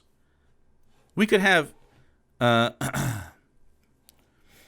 Yeah, I would never ask people to mass flag the video. What the fuck? Don't do that. I mean, I might report this, but you guys do whatever you like. I might report it, though. You know, the left is actually being racist when they tell you that you need help to succeed because it's the soft bigotry of low expectations. Okay, but then what happens? They're still not succeeding, and the left gives them a good answer, which is, it's because of white people and racism. Vote. Okay, no, it's John Doyle literally is saying that black people fail in America, which is crazy because not all black people fail in America by any standard, let alone John's, right? And it's not like the left is giving anybody an excuse, right? We're not saying, oh, you don't have to, be a person and exist, right? You don't have to be a good person. You don't have to do anything. No, every person agrees there are some things in life that we just got to get done, right? You have to, not be a fucking asshole to people. You gotta try to hopefully help your family, help yourself as much as you can. And under capitalism, we have to make capital in some way. That doesn't mean that's not a virtue thing, though. But John does find this to be a virtue. If you can't make a buck, then John thinks that you're less than. But I mean, like, let's be real, John. You and I aren't necessarily contributing to like specific material change in people. Now, don't get me wrong. I think entertainment is actually an important part of human existence, and I think entertainment is necessary by any metric. But you can't be a YouTuber or a streamer and then start yucking people's yums as far as it comes to their fucking job, though. And like their financial success, dude. You make money because other people find you interesting or something like that. Like, we have it a much... We are a privileged bunch, okay? Those of us who can talk for a living, basically. And don't get me wrong, it's not work. You know what I mean? I'm at least doing work. Definitely feels like work a lot of the time. It ain't growing crops, I'll give you that. It's not growing crops. Okay? Nonetheless, John Doyle here is saying that the black community as a whole fails in America, which is just a wild thing to say. The black community faces challenges in the country in a lot of ways. Some are fine and some are not, and it's disproportionate, right? Per capita, more black people face hardship in America than a white person per capita.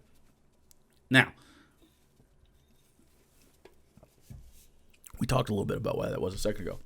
Most of the reason, though, is It's not just racism. Again, it's not a guy doing stuff. It's not just a dude at the fucking post office saying the N-word. That's not what systemic racism is.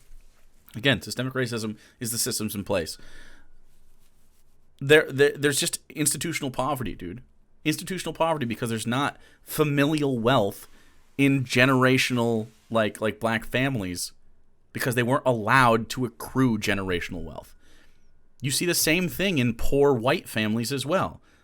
Systemically poor white families in, again, say like West Virginia, which is one of the most poverty-stricken places on the planet, largely white in a lot of spaces, they have the exact same problems all the time.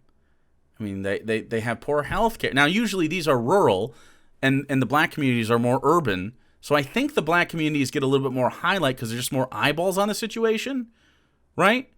Because, again, due to racist, systemically racist housing, I guess we'll call them answers to the housing crisis as it was resolved for black folks once they started getting rights, like projects and things like that. Underfunded, terrible, dog shit, no dignity apartments given to people at rent control, not free. So impoverished people have to live in an impoverished area, which means that you're just going to get low funding from the local government and the federal government. You're going to have poor resources. Poor parts of town exist for a myriad of reasons, but a lot of it has to do with just a snowball effect of a bunch of poor people live there, so they can't buy goods and services in the local area because capitalism is trash, and if they can't support small local businesses at the rate that they can expand and have good quality, the quality will descend slowly over time. This is just always how it's worked. It's like, yeah, food deserts, not just food deserts, but like commerce deserts. Have you ever been to a poor place in a city? If you don't have a car, it's hard to drive. And if you do have a car, it's hard to afford stuff out of this place because you don't get paid enough, right? Like, think of the poor parts of New York City versus like Manhattan, right? And like literally the housing discrepancy. You couldn't move a mile into a new island because of the fucking housing. Like, capitalism fucks up so much of this stuff. If you just stop decommodifying certain things, I'm telling you, you would have, if you stop commodifying housing, for instance, just housing, right? You would see a drastic uptick in the quality of life for every American, irrespective of like monetary bracket that they end up in at the end of the season, right? Every single one of them, from the top to the bottom. The bottom, obviously, they can afford housing now, and so they don't have to spend all their money on rent and shit like that, and can improve their life slowly. Like, imagine if you didn't have to pay rent, guys. All of you who do rent, imagine not paying rent and what you would spend that on. Student loans, healthcare, education, just quality of life shit. You know what I mean? Being able to afford things you need, medication, that improves your life and allows you to live more normally. All of this stuff.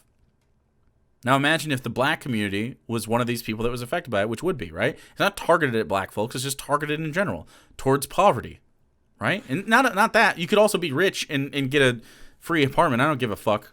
Not that you would, really, but rent needs to be legal. That's what I'm saying. You can't commodify living space, at least not rental living space. Rent is bad. Rent not good. Just getting rid of that would lift every American out of poverty overnight. Rent is extortion. It literally is extortion. Think of the poor landlords. Well, we do a buyback program. I don't want anyone to be fucked out of anything. If you have familiar, like, fuck a landlord, but also kind of just eminent domain that shit and give them a reverse mortgage. Done. Boom. It's secured. And I did a whole hour-long this video, dissertation, whatever, debunking the idea of systemic racism, everything from slavery leading to poverty, to poor education leading to poverty, to police and judicial bias, everything. There's a ton of research. It's airtight. But no one wants to have... What do you mean poverty? What do you mean what?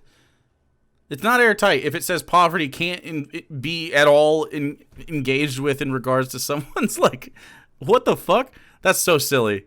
That is the silliest thing. It's pretty clear it's poverty. I mean, think of like crime and drugs and gangs are what he's upset about. All of those go away if you get rid of poverty. Literally all of it. honest conversation about this. And it's a tired point, but it's true, because there's a bunch of black people in this audience who agree. But guess what happens when they try to bring this stuff up? Oh, you're an Uncle Tom. Oh, you're acting white. They literally get casted out. Like, I know that there are some leftists in Beverly Hills, California who take issue with this, but when you go to public school 15 minutes outside of Detroit, you learn a couple things. And one of the things you learn is that black kids who want to pay attention in class, take advanced classes, do their homework, study for tests, they get told that they're acting white. And other black kids won't hang out with them. There were black girls in my high school who weren't allowed to say the N-word because they acted white, which it's honestly kind of funny, but it's true. And it's a problem, and no one wants to talk about it. You know, I used to work at a Subway back in high school. Sandwich artist.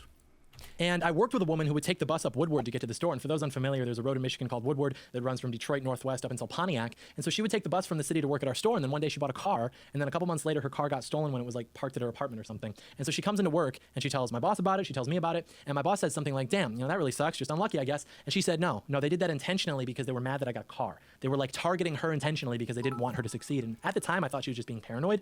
But I don't know. Maybe she was. Wait, that can happen. I don't think that's a black people problem. I thought you just said that it wasn't a poverty thing. And yet, what you are describing to me is people being upset at someone else's success in capitalism and then taking the car because they need it. Imagine if they didn't need for anything. Imagine if their needs were met and all they had were their wants moving forward. Do you think that someone whose needs are met steals a car?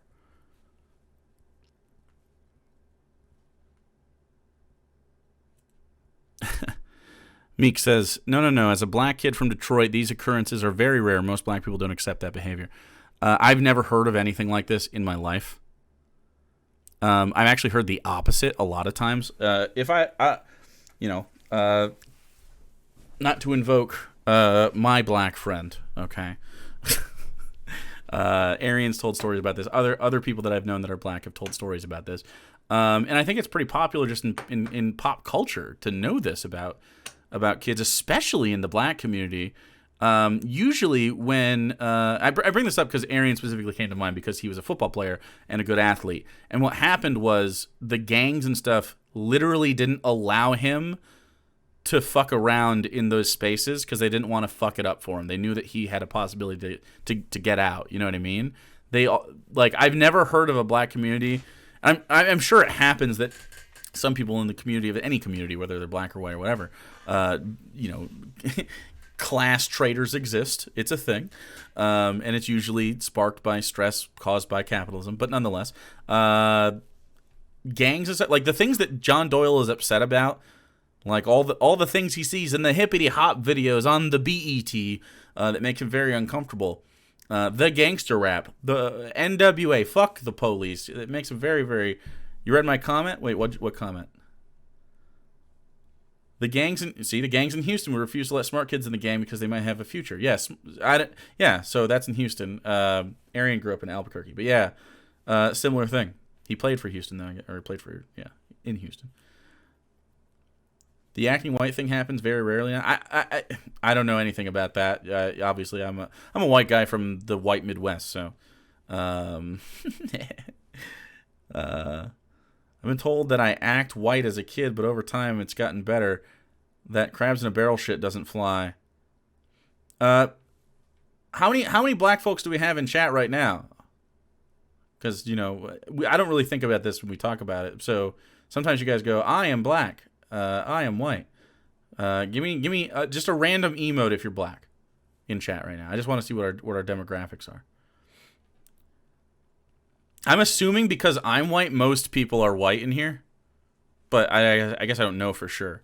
That just tends to happen. You know what I mean? Half? Crabbuck is more of a white people thing. I mean, yeah, we do. Definitely. Well, welcome.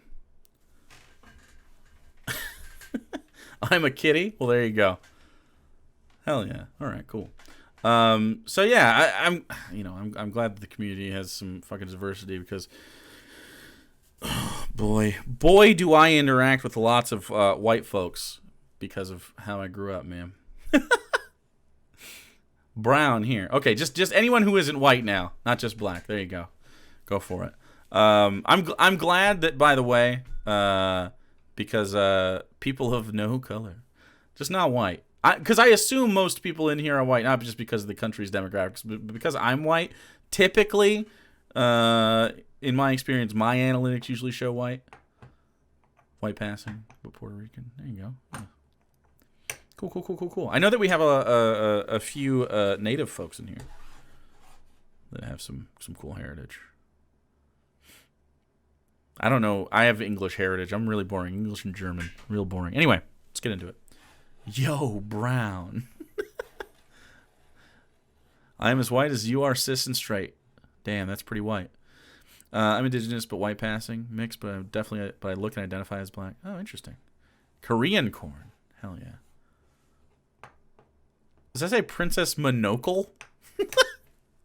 He was right, because every time I talk to black people about this stuff, I hear stories like this. But then when I talk to white liberals who think that they understand black culture because they went to a private school that had 2 black kids who, for all intents and purposes, acted like white kids and who, like, I don't know, read the new Jim Crow in their social studies class, they tell me all the approved talking points that it's not their fault. It's because of different forms of institutional racism. It's the same way that during the... It's not their fault. Wait. I think it's interesting that, like, it has to be, like, a fault thing. Like, yes, there are people within every community, including the black community, that do things and it's their fault they did the thing, right? Like, someone commits violence. Sure. I mean, probably their fault. What's the violence for? But, like, let's say it's just, like, domestic abuse or something. That's your fault. That's your fault. I don't know. I mean, lots of other stuff. There's so many things. But just because something is explained, again, doesn't mean that someone isn't culpable for doing the thing. Like, if you go and rob a bank and you kill, like, just random people that were at the bank that day trying to get their bills, like, taken care of or try to put a deposit in, and you kill people in the process of robbing that bank, but you were poor and that's why you ended up at the bank, that doesn't absolve you of murdering the folks at the bank. It just explains why you were at the bank. You know what I mean? Like, no one's trying to say nobody deserves any sort of, like lens on them whenever they fuck up. But being poor isn't fucking up. That's the thing that we need to get over.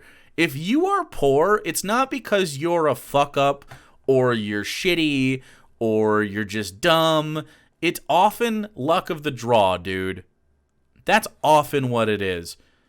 Like, there's lots of people that I've worked with in what John and other Republicans would consider, like, low-skill labor that were brilliant people. Some of them went on to do some shit. Some people still fucking work at, like, McDonald's and shit. And that's just how it is, because their opportunities were different. The timing was bad.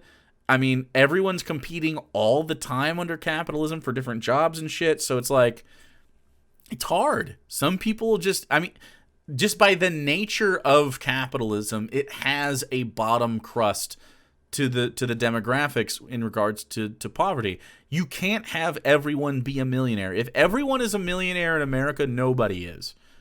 It doesn't make any sense. Introverts have it harder. Yeah, anyone that has neurodivergence, has a less of a good time in that. Of course, not saying that people can't succeed under these circumstances, and because they do, John Doyle and others like them will be like, well, look at this. There's a wealthy black man. How can you not be wealthy like this person? It's like, that guy runs a 4.240, dog. We're built different, and he's fast as fuck. It's just not how it is. That person can sing. That person was able to afford college. You know, this person got a full ride for basketball, and now is a doctor. Like, there's reasons that some people, like, bet it all on sports and other extracurriculars rather than just straight up being able to get a 4.0 and shit. Like, there's lots of people who's it's their plan because they have no money. I mean, I actually don't understand how you can live in a system knowing for a fact that a lot of people can't afford certain educations, even though they would otherwise have the aptitude and desire to pursue those educations, right? Simply because they don't have a familial wealth that isn't their fault. I know that we're the party of personal responsibility, the Republicans are, but how is it my personal responsibility that I didn't grow up with rich parents that couldn't afford to send me to fucking Berkeley or something? You know what I mean? I had to go to community college, and I had to scrape and claw to get my fucking degree, dude. Just fall out of a wealthy vagina, dude. Wow. And now how much less of a chance, if we now know that, like, part of education, literally just education, and by the way, education, one of the most important factors to getting a job in the United States, right? You got that slip of paper, much more likely that you're going to be able to get a high-paying job, right? Excuse me. Without having to be, like, an exceptional athlete or an exceptional at something to get in a scholarship to get in, right? Just a normal person trying to get in. You may, again, have the aptitude. But, like, I graduated with, like, a 3.3 or something, a 3.2 in high school. I probably could have gotten a 4.0, but I didn't care, and I have ADHD. So, I didn't.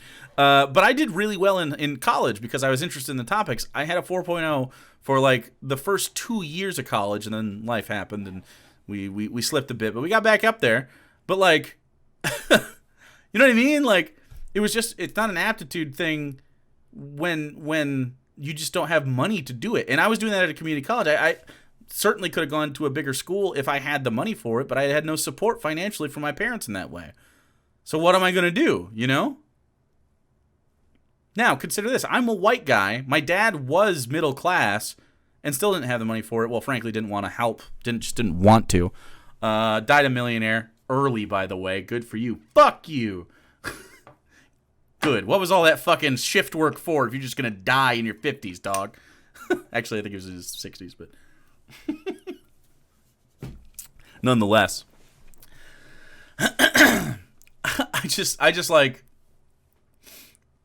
Imagine if you're black and you don't have... You have an even less statistical chance of having familial wealth due to the fact of the civil rights movement not happening until the 60s and chattel slavery for hundreds of years before that, disallowing people that had that same skin color from accruing wealth in a lot of spaces in America. And again, unless you were an exceptional person. So, like, I guess I just don't understand how that's their fault. How is that their personal responsibility to not have familial wealth? Gotta know. Civil rights movement, they were able to win the support of white people in the north and in the suburbs by showing them the footage of police spraying hoses at these activists. And they thought, oh, these poor people, they're just being targeted for no reason. And it was the people in the south who actually lived alongside them who were saying, well, it's a little bit more complicated than that. And we see the same thing now. It's always the white liberals who live in the least black areas, who live in the gated communities, who live on the coast, sounds like who shit. go to these private schools. These are the people who tell us that that. they understand black culture. And everything I just said is actually racist. Really? Because I have black friends, and I have for my whole life. Exactly, Racists always comfy. say they have black friends. Maybe because they're not actually racist, you stupid bitch. How could a racist have friends that they hate? What kind of low standard are you setting for these people who are apparently oppressing everybody who doesn't look like them? Isn't the quintessential example of American racism for you people segregation, where white people were separate from black people, and now when white people are friends with black people, you're like, well, that's the same. That's what racist people do too. What? And you can believe these things simultaneously because you're incapable of penetrating thought, and the collective contents of your brain have been decided for you. That didn't make any sense. I actually don't understand what he was trying to say there. He said the I have a black friend thing, and then he said, now when white people have black friends, they're called racist. It's like, no, I actually can't think of a situation that's occurred. Thanks. But I spent hours almost every weekend of my childhood in the neighborhoods of Detroit doing work in the churches for as long as I can remember. Not downtown, not the university district, the parts that look like a war zone, where you see rotting boats upturned in the street for no reason, houses burned out, still, neighborhoods hollowed out, still. But I'm the racist because Wait, that's from poverty. I don't buy into the narratives that the people who live in all white neighborhoods promote, and who operate within the coalition that has destroyed basically every major city in the country under the guise of justice, and who, when they make enough money selling this bullshit, they move to even whiter areas. You people are scum. I'll make a deal with you. I'll fly you out to Detroit, and we will drop you off on Fenkel Avenue with 10 copies of the new Jim Crow and wearing a pair of Cartier sunglasses. And if I come back in an hour and you've given out all 10 copies without losing the glasses, you can keep them. How about this? There's a McDonald's at Joy Road in Southfield. They call it the Murder Mac. You can guess why. If you can walk in there with 5 bags of groceries, because remember, the only reason black people eat fast food is because they can't afford or access groceries, right? Like, that's what you people believe. What? So if you can walk in there and hand out 5 bags of groceries without losing the Cartiers, you can keep them. Actually, if the people even accept the groceries, you can keep them. Do it. I dare you. Send me an email. So because there are people in Detroit that are faced with such high levels of poverty that they've turned to crime to make ends meet, right? And then there's a systemic sort of gang action thing happening here, right? That is somehow indicative of every black person in the community. Because some people, by the way, are flexing violence. I'll accept that challenge. Well, he didn't expect a black person to say that they'd accept the challenge, okay?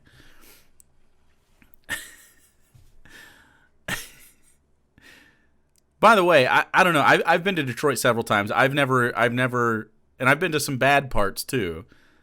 I've never experienced like real big danger. Now, obviously, there are communities that you don't want to. I mean, you just don't want to go to them, and it's partly because of the gangs. But usually, the gangs exist because the cops exist so heavily there, and it just perpetuates itself. So there's a constant sort of violence thing. I mean, it happens. It's fucking own up. I mean, he's just straight up fucking racist, bro. He's super fucking racist, dude. Do you know where? Okay, I would rather go to the Murder Mac with my buffs on and grab bags of groceries and try to give them out to folks than I would go to, say, the rural South with a Bernie Sanders t-shirt on. How about that?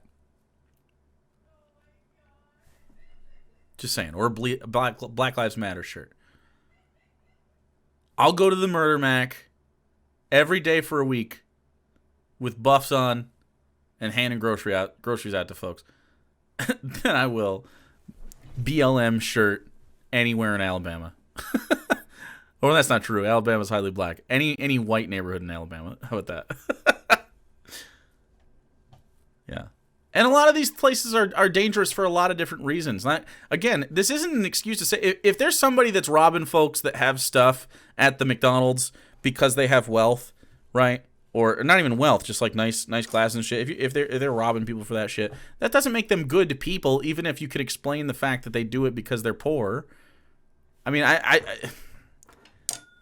but I bet you those same people that steal people's Cartier sunglasses at the McDonald's, I bet if you offered them a free place to stay in exchange for their life of crimes against sunglasses wearing individuals, I think maybe they'd take the free housing. I'm just tossing that out there. Libtards wanted for social experiments. Maybe I'm the racist in the sense that I understand groups and culture in the way that a dentist understands teeth. That's the thing. Everyone is racist. He just said he was the dentist of groups and culture, which, John, would be a sociologist. And you're not that. You're not a sociologist. Everyone naturally has in-group preference, like right? what? Well, white people actually have the least That's an amount of actual vocation. You could straight up just go be a sociologist. You can learn these things, but he refuses to. People have the greatest amount of it, by the way. Like but everyone dumbass. has it. And in terms of What the racism, fuck? right-wing I people tend to be studied racist in the sense sociology that they for the acknowledge record. that there are differences between groups, but I didn't left-wing major people in are it, racist in the but I sense did that they study literally it. look down on these people. And virtually nothing I've said here is incorrect, by the way. And the best part of it is that everyone who's going to contest this is going to be white. Actually, that's not the best part. The best part is that the viewers try to take me Wait. Hold on. That headline, I had to read it a second time. Can you read this headline real quick? naturally We'll has listen in-group to it for a preference, right? second. Well, white people actually Wait, have the what least the amount of fuck? it. Hold Black on, people one have the second. greatest amount of it, by the way. But everyone has it. And in terms of Here it racism, comes. right-wing people tend to be racist in the sense that they I'll put it acknowledge big. that there are differences between groups. But left-wing people are racist in the sense that they literally look down on these people. And They literally look down on these people. So this says, white liberals dumb themselves down when they speak to black people, a new study contends. Liberals. Yes. Yes, leftists do not like liberals. This is true. The thing is, what this headline doesn't say is that right-wingers don't dumb themselves down when they speak to black people, because right-wingers are already speaking as the bottom level, like the most dumb you can speak. Right-wingers already are. There's no more floor. You've hit bedrock. So, I mean, the study is true. Okay? Liberals are dum-dums. I agree with that. But the right wing only gets a pass on this through technicality. Okay?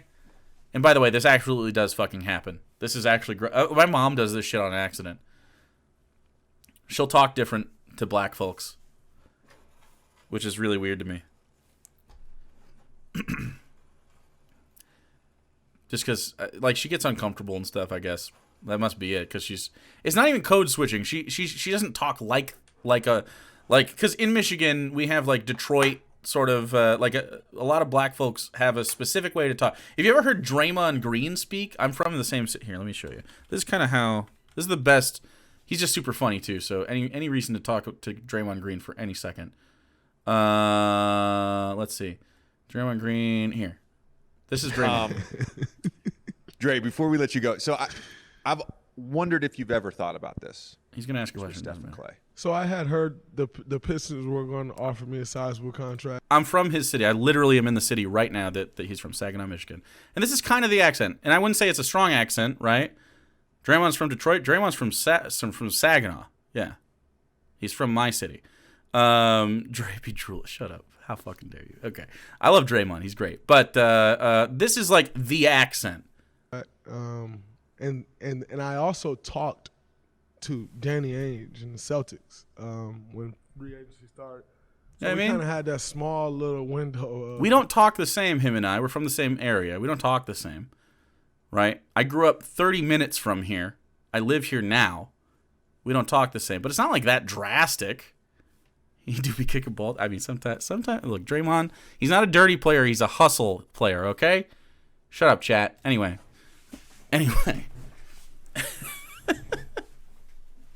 I forget what the point was. We were talking about how white people sometimes talk funny, but like I don't know.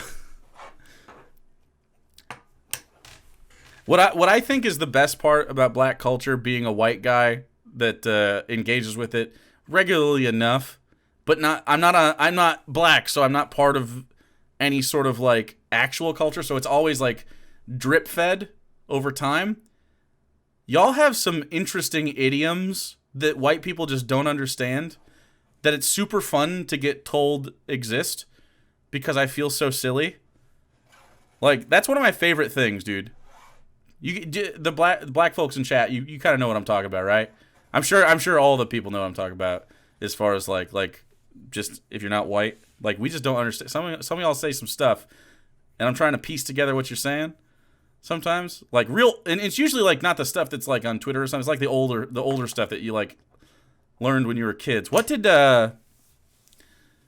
What was it? I remember one, and I was like, "Damn, I didn't know that's what it meant." Fuck, I can't remember. It was on the tip of my tongue, but I can't remember. But it was funny, dude. That shit's funny because white people, we, you guys know all our idioms.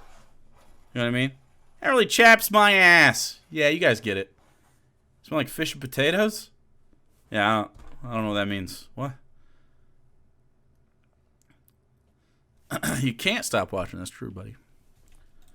Virtually nothing I've said here is incorrect, by the way. And the best part of it is that everyone who's going to contest this is going to be white. Actually, that's not the best part. The best part that is that tier if these 3 idiots try to take sub, me up on Henry. it and they become one of the dozens of people every year who get killed over Cartier sunglasses in Detroit. It's a whole thing. They call them buffs. They would have the same thing. It to is a say. whole thing. I said buffs earlier. I don't know if you guys noticed that. It is a thing. Cade Cunningham Over Cartier sunglasses in Detroit. It's a whole thing. They call them buffs. Yeah, these are cool. Hold on, wait. Cade buffs. I mean, it is what it is. I just got to, yeah, this is the one. I mean, hey, it's not a bad look, okay? It is a Detroit thing, okay? Yeah, that is true. I was so hyped when he was wearing the buffs on draft night, dude. Someone outside of Michigan, you probably can't feel it the way we feel it, but damn, dude. That was big. That was good stuff for us. I like this shit. Too close to Eric. He doesn't look like Eric Andre, but he does a little bit in this picture. But he doesn't in general. Here. Oh, we'll give you the full Cade Cunningham experience. Here we go. He's just got similar haircut, I guess.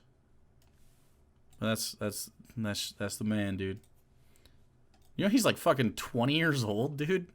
Looks 30. He's a man. He came out the womb with the fucking chin patch, dude.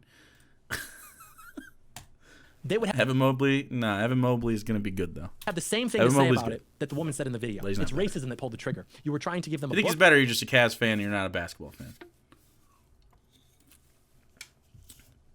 Now, Anthony Edwards from last year, he might be better than Cade though. about that very racism, or you were trying to give them healthy food, which apparently they don't have access to because of racism, and you got shot for it. But it's not their fault. It's because of racism. Because racism tells them to fixate on designer sunglasses and kill people over them, right? Wait, this is straight up just straw man, dude.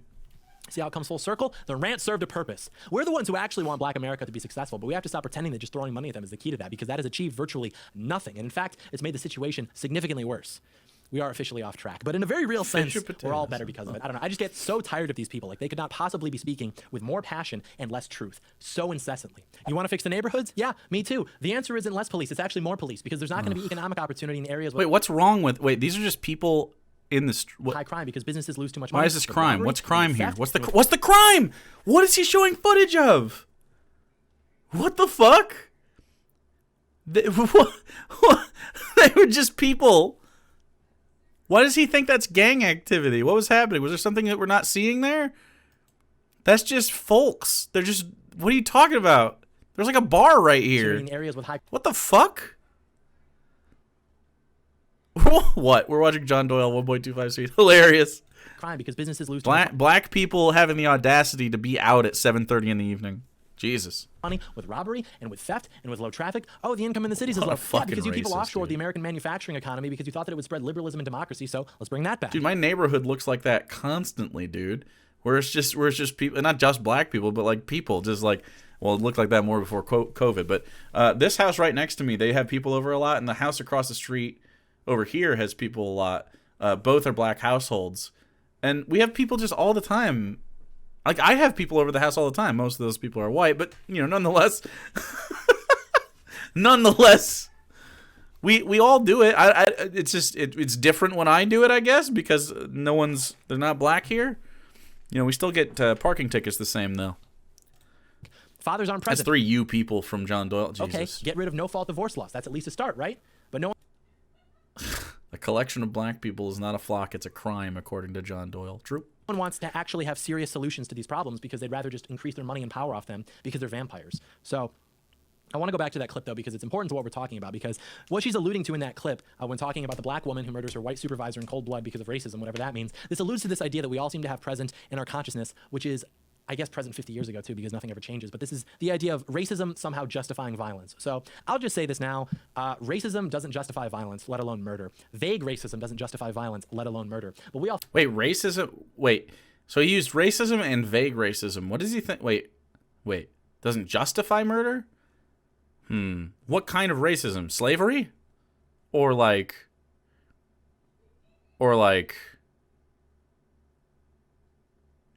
the one in the clip? He didn't listen to the clip, right? Yeah, she literally said doesn't justify it. I don't know. So you agree, I think, John. I think he agrees with. Okay. I think it does because we're too scared to be honest with ourselves. And because of this, people can commit crimes and use racism as an excuse, whether it were real or whether they just made it up. And they know that they can get When is the last time someone committed a crime and then they said, no, but racism, and then they didn't get convicted for the crime? And, like, that was the chief argument. No, but they were racist. OJ? Well, that was a situation where he had money. I can't. OJ didn't even. That was a glove didn't fit shit. The glove doesn't fit, so you must have quit.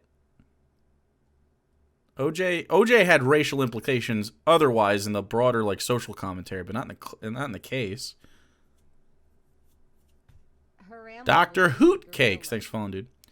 Jack also thanks for following. I forgot to say thank you.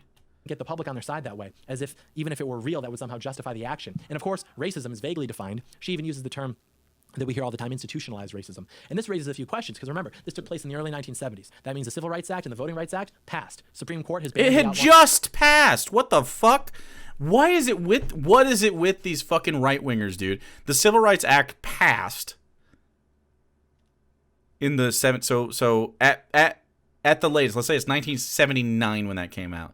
At the latest, 15 years since that came out. How are you going to build any systemic equity in the system as a demographic within 15 years? Like, what the fuck? And you think that people are just suddenly not actually racist? How? of interracial marriage. You've now actually got a black man on the Supreme Court now, Thurgood Marshall. Oh, you had Thurgood fucking Marshall. Thurgood Marshall means that now, like, every single time, they always go to the exception. Barack Obama being president means we're not racist anymore. I think maybe when we get closer to a 50-50 split in presidents is when we're actually not racist. Or a 50-50 split, not necessarily 50-50, I guess, but a demographically accurate portrayal of American demographics in like Congress, in the courts, in general, right? Once you see people having an equal voice, roughly equal to the race, sure, it doesn't have to be perfect. Like of course we're not going to be like there are 1 out of every 10 Americans is I don't know, Mexican. So if 1 out of every 10 Americans is Mexican, we must have 1 out of every 10 Congress people to be Mexican. That's not the case, right? That's not what we're saying. We're just saying like roughly, right? It means that our voting system works because people often vote for their own advocacy, right? And who can better advocate for you than yourself or someone who represents you similarly, right? So you'd see in a country that wasn't racist or doesn't have problems socially with race, you would see this naturally sort of work its way out, right? But the fact is that we're not all an equal playing field, and a lot of people hold on to power, and a lot of people that hold on to that power are white.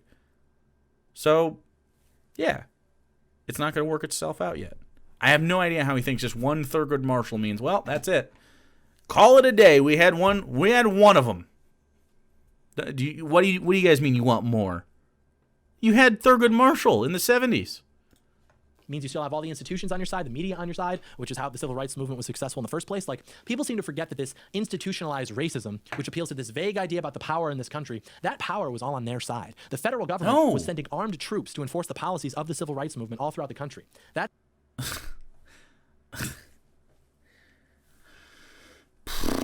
And now they send armed troops to enforce the rights of capital owners and inflict that on black communities. True. That's the institutionalized racism. Clarence the institution Thomas that had federal troops poking white high school students with bayonets to enforce the policies of the civil rights movement. Oh, no. Poking them with bayonets?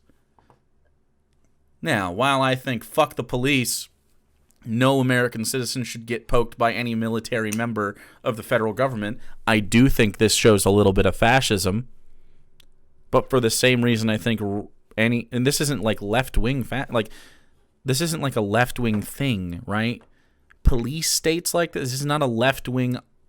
No, Bernie Sanders, if he becomes president here, hot Bernie Sanders in the 70s, you know, hot Bernie Sanders wouldn't endorse this. You know what I mean? This isn't a thing that like lefties want. Maybe the tankies, but not us. Maybe the tankies. Now, are we gonna talk about any of the systemic brutality that black people face with the same people in uniform, or no? Nah, just this guy who got poked a little bit with a bayonet. Now, again, not saying that's good. I don't want anyone to get poked by a fucking federal bayonet or a state bayonet. Surely not. Nonetheless, a little poke from a bayonet happens to be less than what black people faced against those same bayonets and guns and military police. Just saying. To say that, like, was Bernie Sanders hot in the 70s? Yeah.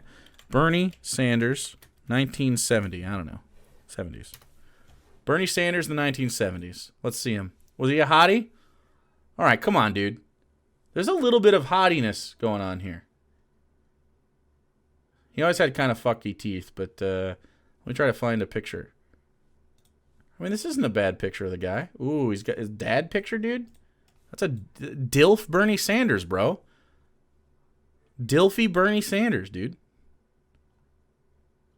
He always does sort of have them teeth, though.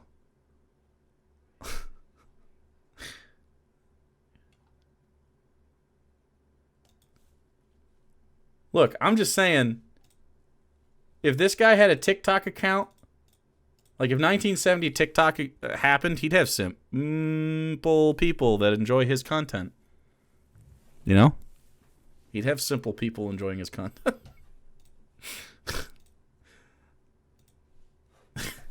Anyway. Clearly can't define institutionalized racism now. Well, They couldn't define it then either. All just those like they pretend that single they're ladies. power now, despite having all the power on their Like- side. like they the had it back then Bayhive. too. They had the federal government throughout all the 1960s, and that was all it took. We're gonna get into They didn't have the federal... Jesus fucking Christ. more detail with that in a second, but I'm This just is trying to so kind of dumb, illustrate bro. to you the parallels so we can understand that this is just history repeating itself. And if we want to solve these problems, then we have to stop making the same mistakes, which means we have to stop taking these people at their word. Again, stop. The FBI literally sent a death threat to MLK. The FBI literally assassinated MLK, allegedly. Okay, FBI agent that's watching the stream. Allegedly. Say username. Thanks for following. Stop listening to communists. That woman was a communist, by the way, Angela Davis. Here's how this connects to Martin Luther King. Angela Davis had teamed up with the Southern Christian Leadership Conference during the Emily Butler trials to try to rally public support for this woman. And of course, Martin Luther King was the first president of the Southern Christian Leadership Conference. He was there when it was established. It was effectively his organization, so to speak. Like, you know, when you heard SCLC, you thought MLK and vice versa. And so when Angela Davis announced that she was teaming up with Martin Luther King's Southern Christian Leadership Conference to get justice for Emily Butler, she delivered this announcement at Martin Luther King's old church in Atlanta, Georgia. And during this announcement, she said that the fight to free Emily Butler is a fight to form a society in which we ourselves are at the helm. What does the word helm mean? Where are my pirates? To be at the helm of something means to be in control of it. That's Oh, that would be bad. That would be bad, right? We wouldn't want... Wait a second. Wait, why is that bad? Interesting. Huh. Seems like someone's a bit concerned about white hegemony. In my opinion, Jonathan.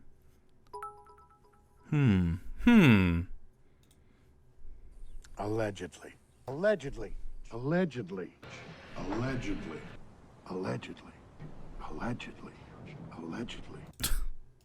That's what the goal has always been. Angela Davis was a member of the Communist Party. Thanks for The goal was never equality 100 or representation or whatever. It was, is, and always will be control. Because the only way to construct a society that lets people literally get away with murder because of racism, be given endless amounts of cash and opportunities and whatever else, all because of racism, the only way to have that would be to control it. Because otherwise... What? Endless amounts of cash and opportunities? What the fuck is he talking about?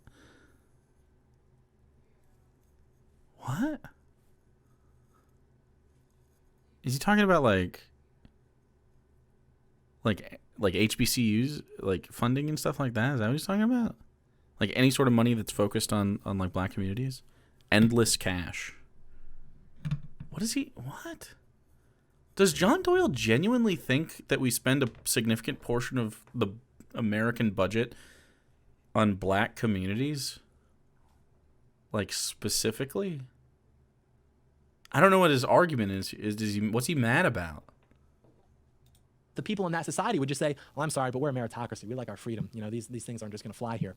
The point being that there's a reason that these people were communists. And there's a reason that all of their arguments are divorced from reality. Communists? So what are you talking about the fucking cash for if they're communists? It's that their goals aren't actually what they say they are. And if there's one thing that you take away from all of this, is that you never listen to a communist or anyone who is sympathetic or adjacent to communists. Like, ever. This should be self-evident.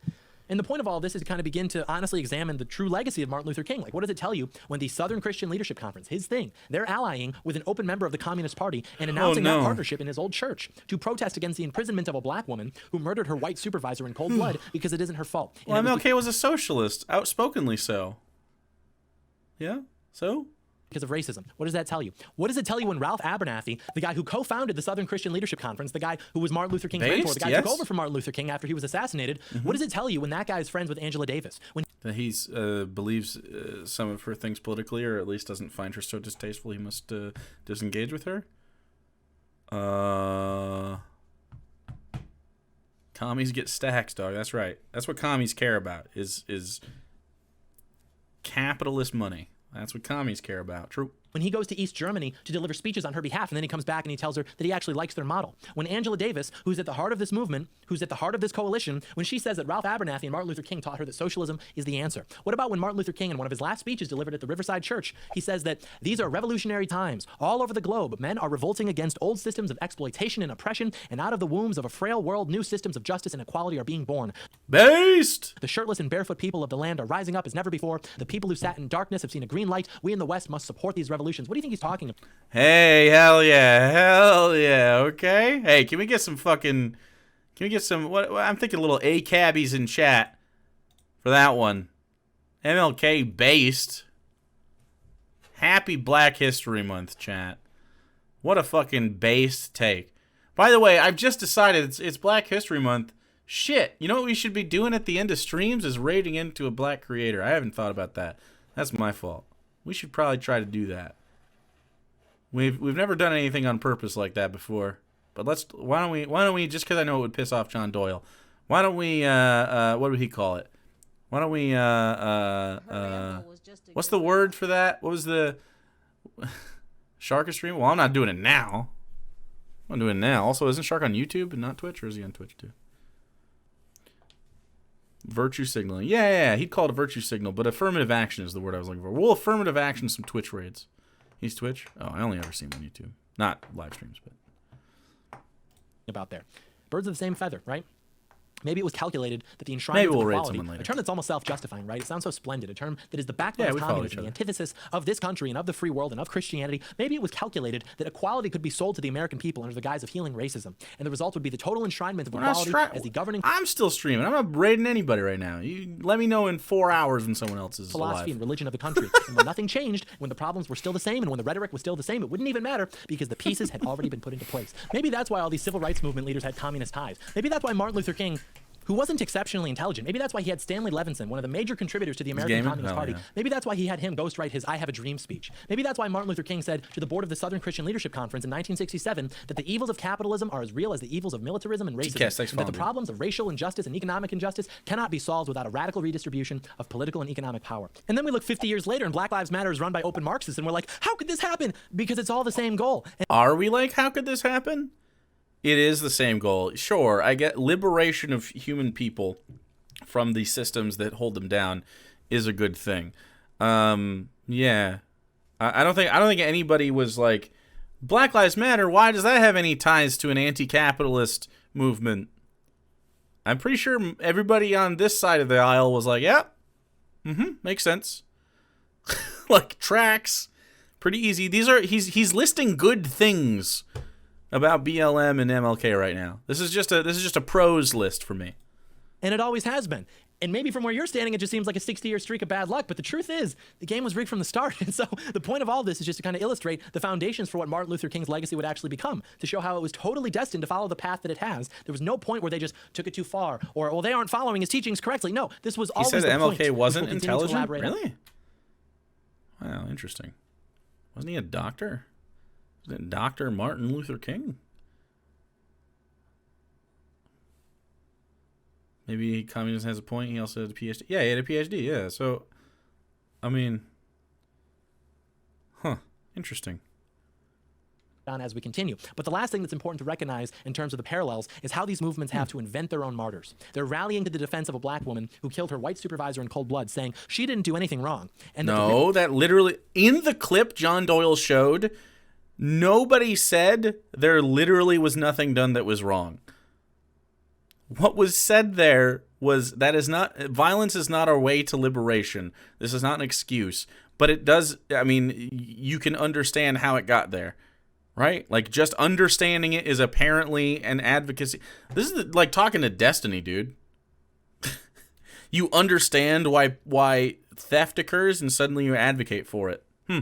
Real problem is actually racism. Fast forward 50 years, what do we have now? Echo We have Black posted. Lives Matter rallying around Michael Brown, who they say didn't do anything wrong. The real problem was racism, right? Or Trayvon Martin, who again didn't do anything wrong. The real problem, racism. Do you see the pattern? Nothing ever changes. These activists lie. And if you believe them, then you deserve everything that's coming to you. But your children don't, and your grandchildren don't, and I don't. So maybe it's time to stop believing them.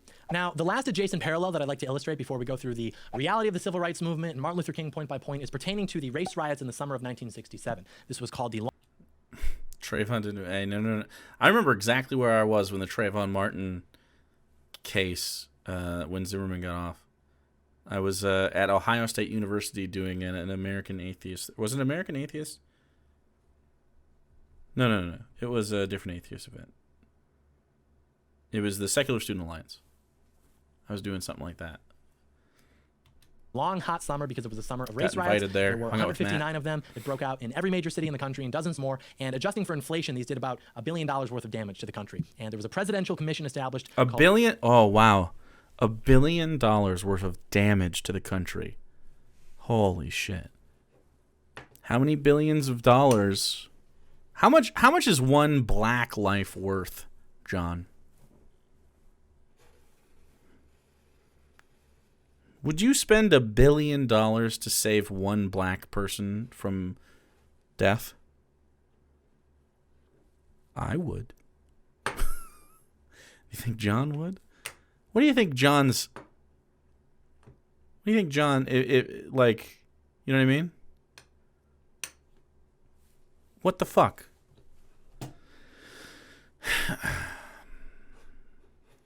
Where were you when George Zimmerman got off free? called the Kerner Commission after its chair, Otto Kerner, who was the governor of Illinois. And this commission basically sought to diagnose the cause of the riots and figure out how to prevent them from happening in the future. So the first thing to note in this timeline, remember, 1967, Martin Luther King is still alive. Lyndon Johnson's the president. He's more than happy to mobilize the power of the federal government to enforce the victories of the civil rights movement. And we've got the Civil Rights Act. We've got the Voting Rights Act. It's looking really good for these activists, right? But still, these riots break out across the country. They irreparably destroy a bunch of formerly great cities, and then this commission is formed, and after 7 months, they destroy a bunch of great cities. All those cities that they destroyed, no longer on the map. Just nuclear wastelands, okay? release the report as to what caused the riots and what can be done to prevent them in the future. And you will imagine being mad at people whose labor was stolen for hundreds of years to build a country and then taking all the credit. Yep. That's what reparations is about, by the way. It's a labor issue. I don't know if you guys really think about it that way. It definitely is a labor issue. It's a human rights issue in general, but I mean, literally, systemically and generationally, just the labor of human beings, forced labor at that, obviously, for hundreds of years, not to mention all the other bullshit that goes with that and the atrocity, but just the labor, even from a purely capitalistic point of view, right? Even just 100%, we're only about money. We're not about societal change. Reparations are still based, even under capitalism, dude.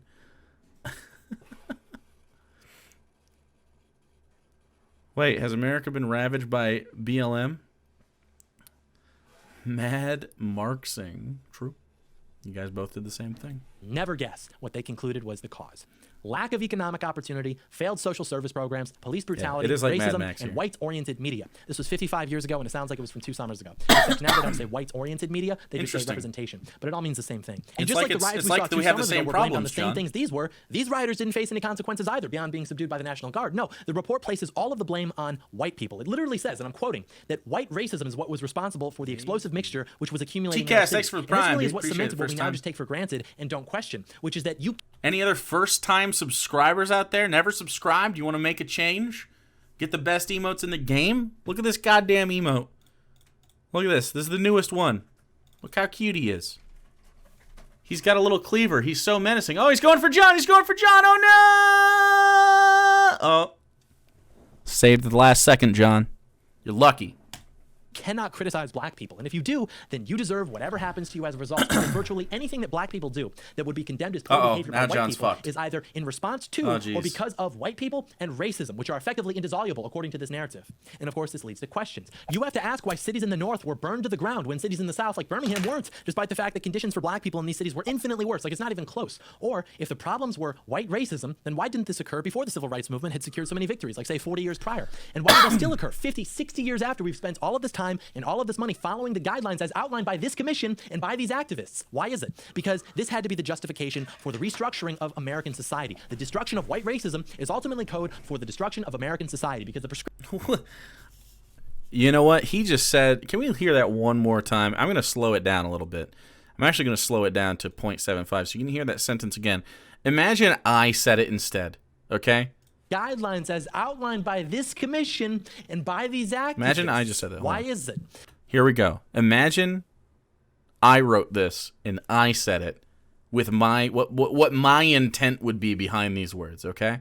Because this had to be the justification for the restructuring of American society. The destruction of white racism is ultimately code for the destruction of American society, because the prescriptions for the abolition of racism end up meaning the abolition of true meritocracy.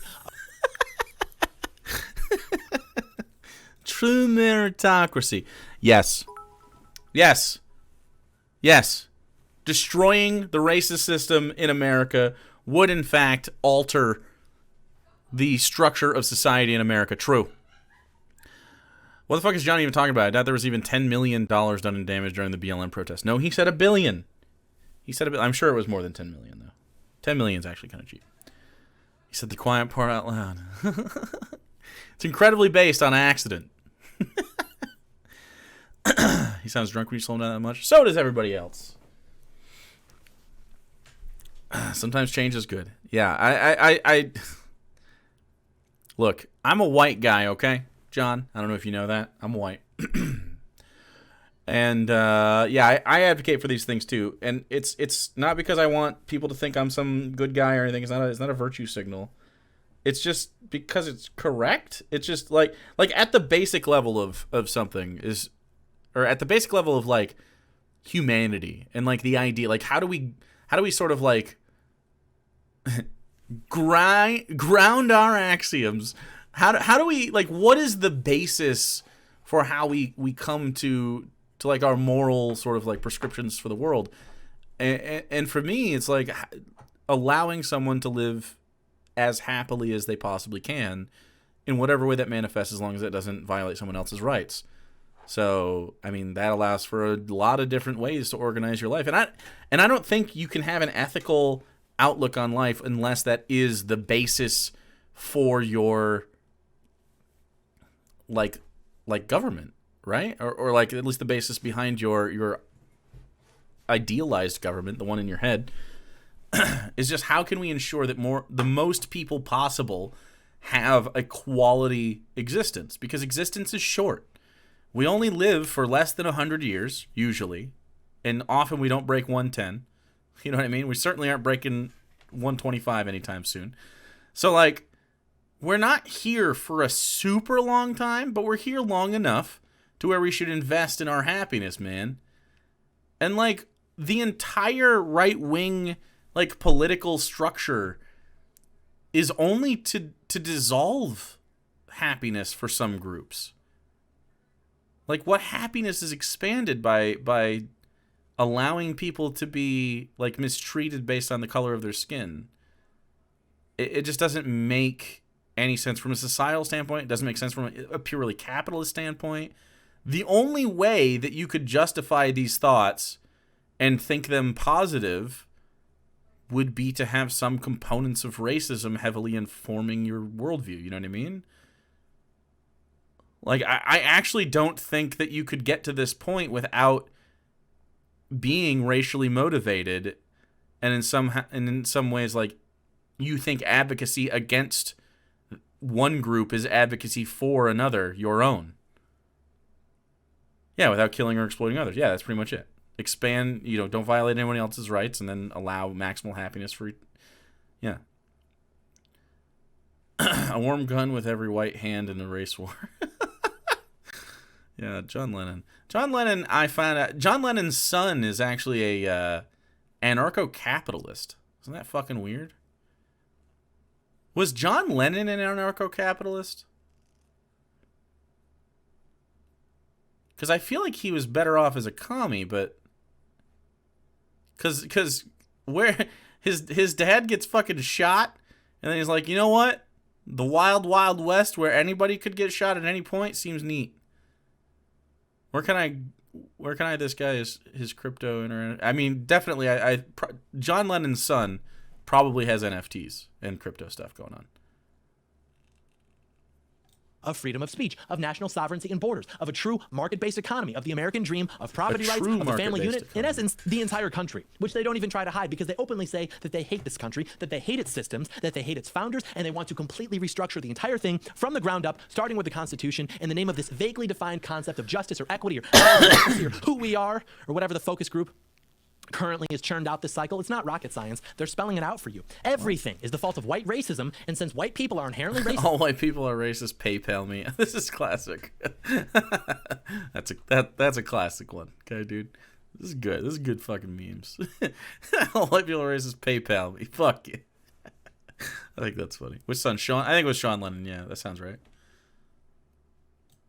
And therefore their institutions and systems are inherently racist. They have to be changed, and so every policy will ultimately seek to redistribute wealth, opportunities, resources, enforcement of laws, etc., in a way that negatively affects society as a whole, but serves the interests of the power in society operating under the guise of justice, with the support of those who believe they've been persecuted and those who sympathize with them because of propaganda. That cannot be overstated. Why do you think that you were taught to idolize MLK? It's the same type of nostalgia that we get for people like JFK, and it's poisonous. Oh, well, JFK would have been a Republican nowadays. Here's this figure that the left has popularized. Well, I'm going to try to play into their framework and see if it'll benefit me. If you've ever said anything... Donate to my Black Cash App if you feel bad about racism.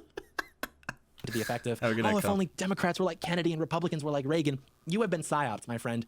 That's not inherently bad. However, in a serious political discussion, let's not pretend that two incredibly charismatic and handsome presidents who were in office during a time that two generations get respectively nostalgic for. If you were a Republican, I don't know, man. I think JFK would be a Hillary Clinton liberal, dude. Fully on board with capital and saying things that he thinks will get him voted in next time. I mean, obviously the Kennedys, for the time, were a bit progressive. I like his brother more, Bobby Kennedy, but he got shot too by similar people that shot MLK with similar interests. Are really the gold standard for statesmen in this country. Bobby Kennedy was a little JFK would have been a Republican because he supported the Second Amendment and wanted to cut taxes. JFK wrote A Nation of Immigrants. He believed America was just an idea that anyone in the world could and should be able to just come and live here. Like, he was totally in support of the civil rights movement, and his legacy is Lyndon Johnson, his vice president, whose legacy is open borders and the civil rights movement. Like, he literally set into motion the final nail in this country's coffin. And you want to talk about history repeating itself? Look up the election of 1960. Look up the weird stuff that went on with those votes. Oh, but JFK would be a conservative now. Now, yeah, maybe after seeing the consequences of his ideas, maybe after learning that to conserve a nation, you have to conserve the borders that he destroyed. Give me a break. JFK couldn't even conserve the composition of his skull. Boo-hoo. You're going to be unfaithful to a woman as gorgeous as Jackie Kennedy? Yeah, I'm going to make fun of you. Her ramble was just a gorilla. Siren Song Studios, thanks for following, dude.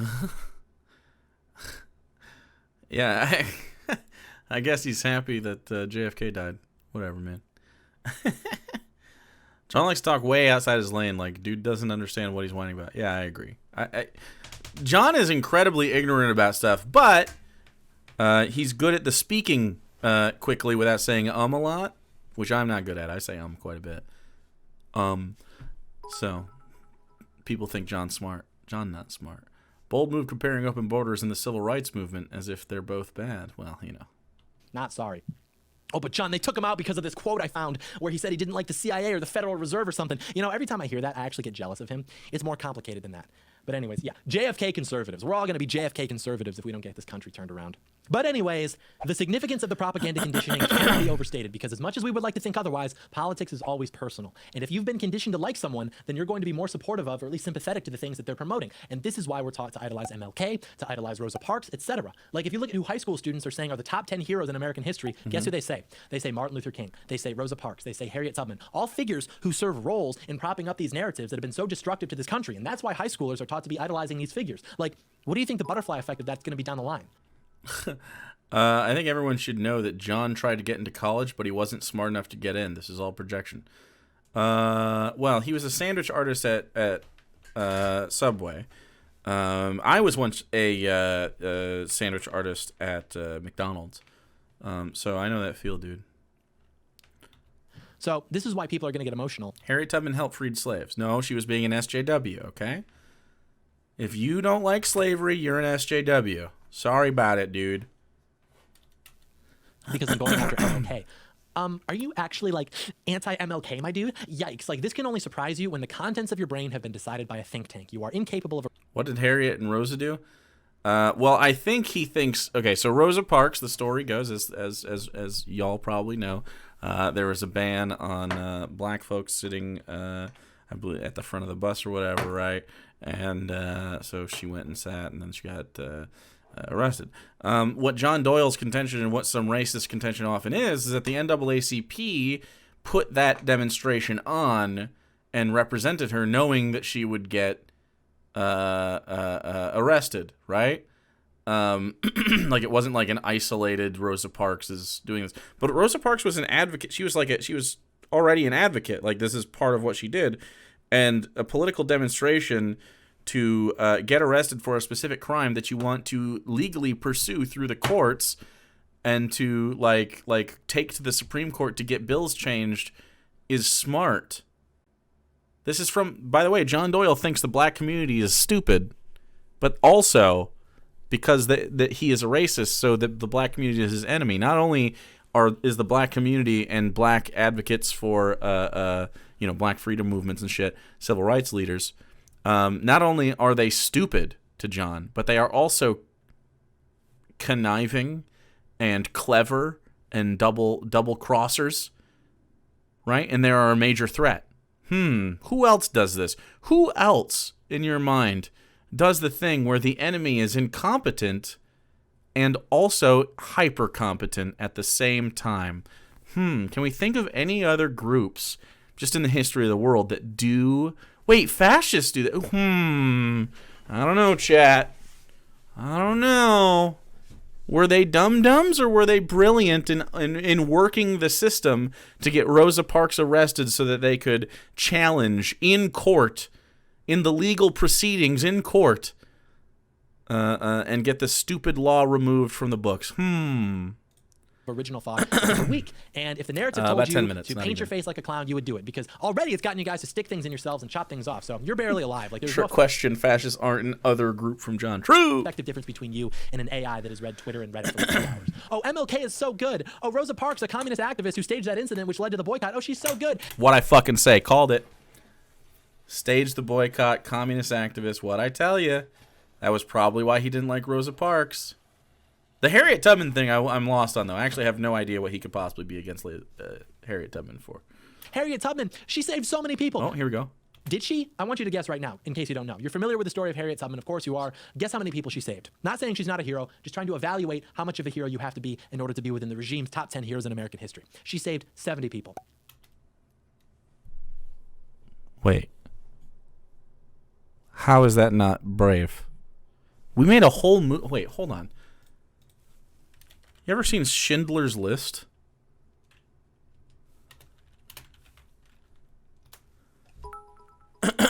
So Oscar Schindler is credited with saving 1,200 Jews from the Holocaust. Okay? 70 people is a lot to smuggle. Yeah, that's tough.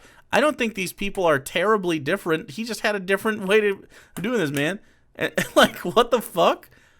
If she saved one person from slavery and it's in a compelling story, why don't we tell it? These are just success stories. That's just all it is, dog. 70 people is a lot of smuggling, especially pre-common card. Oh yeah, so she saved 70 lives. Not only 70 lives, but the whatever those people ended up having for kids, like direct descendants of the people that survived. Like, and not only that, she worked on the Underground Railroad in general. Like, if she didn't have a direct saving effect on somebody specifically, yeah, and Schindler had institutional power. True, he was a business owner. So, like, what, 70 people is more than most firefighters, right? I mean, yeah, but firefighters are heroes, guys. How many people has any individual cop saved? True. Oh, Harriet Tubman, she saved 70 people. Better throw her on the $20 bill, because we need every figure in American history to serve our narrative that says that white people are the worst. Yeah, well, white people invented the abolition of slavery, yet we're demonized in countries. Okay, all right. Just because you stop beating your wife doesn't mean you're a hero. Okay? You can only stop punching the shit out of your wife if you started punching the shit out of your wife. Okay? You can't. Not doing that anymore doesn't make you an awesome fucking husband, my guy. Jesus fucking Christ. I'm getting a vasectomy because of John Doyle. Dude, I'm not procreating. John Doyle exists. Holy fucking shit. She also didn't do any genocides. That's true. Countries that we built by people who apparently couldn't do the same in their own countries before coming to ours. When do we get White People Day? We don't even need a month. We just need a day. Like, What do you mean? When do we get White People Day? What are you talking about? What do you mean? You most of the holidays are for us. What are you talking about? There are federal holidays for white folks. What do you mean, dog? Every day, bro. Just like the fucking song, dude. It's every day, bro. I can't play it. More punctual shouldn't be a problem. Like, we're pretty neat, right? Hey, you're The gonna 4th of July. 4th of July is a great answer to the question. What's another white holiday? Arbor Day, Memorial Day, President's Day until Barack Obama was in, and now one of 46. Tomorrow. It's a montage of white dudes, and then one dude who was black. And he was even like the liberal version of black. Like, my mom literally said, "Dan, he's so eloquent." You know what I mean? You guys know what I'm saying. Oh, but he talks so nice. You know what I'm saying? Very, very accessible black fella. No, it's White People Day. Oh, that's right. You got any plans? Yeah, me and the boys were going to be headed up north, taking the Bayliner out, maybe do some fishing, maybe get the skis out. Oh, well, hey, be sure to gas up with jerry cans beforehand so you don't have to stop at the marina on the lake, because that's how they get you. See, I'm tired of this. I'm so tired of being hated for things Only I didn't half do by black, people still who never white. Oh, experienced them in the fucking first don't start colorism in my chat. No. No. No. No. place. And it's funny because they have to invent these myths and narratives about how white people are just evil and just constantly, relentlessly, incessantly shove them down everybody's throats, because otherwise people would just look at white people and be like, yeah, I mean, they're kind of goofy, but, you know, they mostly just keep to themselves. And it's the exact opposite with everyone else, with every other group who's oppressed.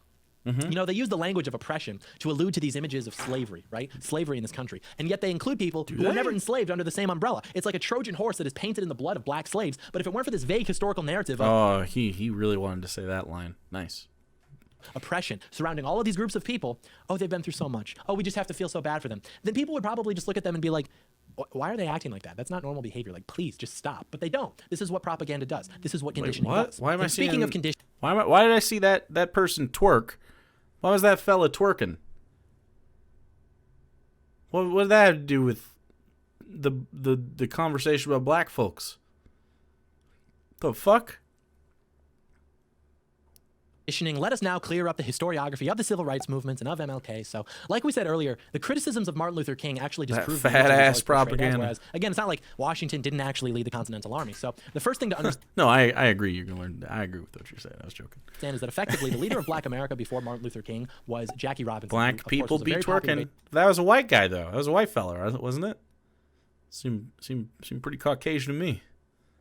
Man, when the mayo hits. Sheesh. baseball player, played for the Dodgers when they were still in Brooklyn, and he would later become heavily involved with the civil rights movement, and he would team up with Martin Luther King and his Southern Christian Leadership Conference. But the thing about Jackie Robinson is that he was first and foremost a baseball player, right? Like, that's what he liked to do. That's what he was good at. And so there needed to be somebody who could fit Jackie Robinson was also really good at football and basketball, for the record, if I recall correctly. the role, right? And that's he really an important to All-American understand, football because player? people like to forget that Martin Luther King did not become a leader, or he did not ascend to leadership, so to speak. Damn, that's a good ass picture of Martin Luther King. No wonder he fucking killed it with the ladies. Damn, dude. What a good look.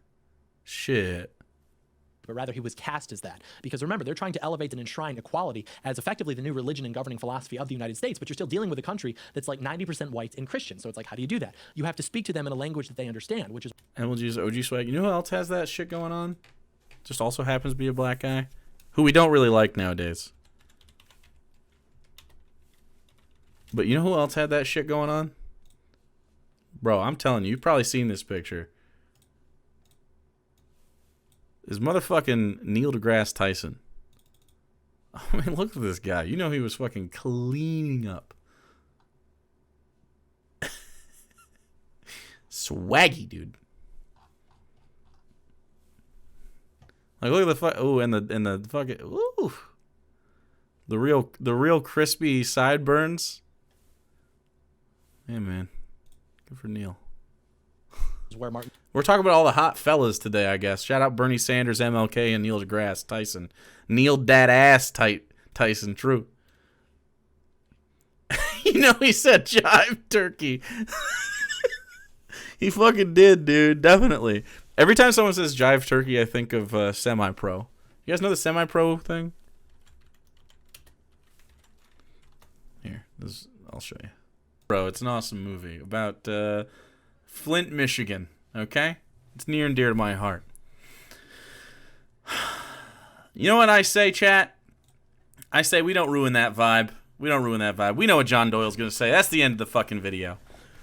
I don't need to hear John Doyle say another goddamn word, okay?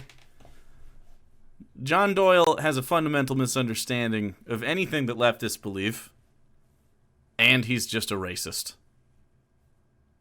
That's it. That's the whole thing. He's just a racist, dude.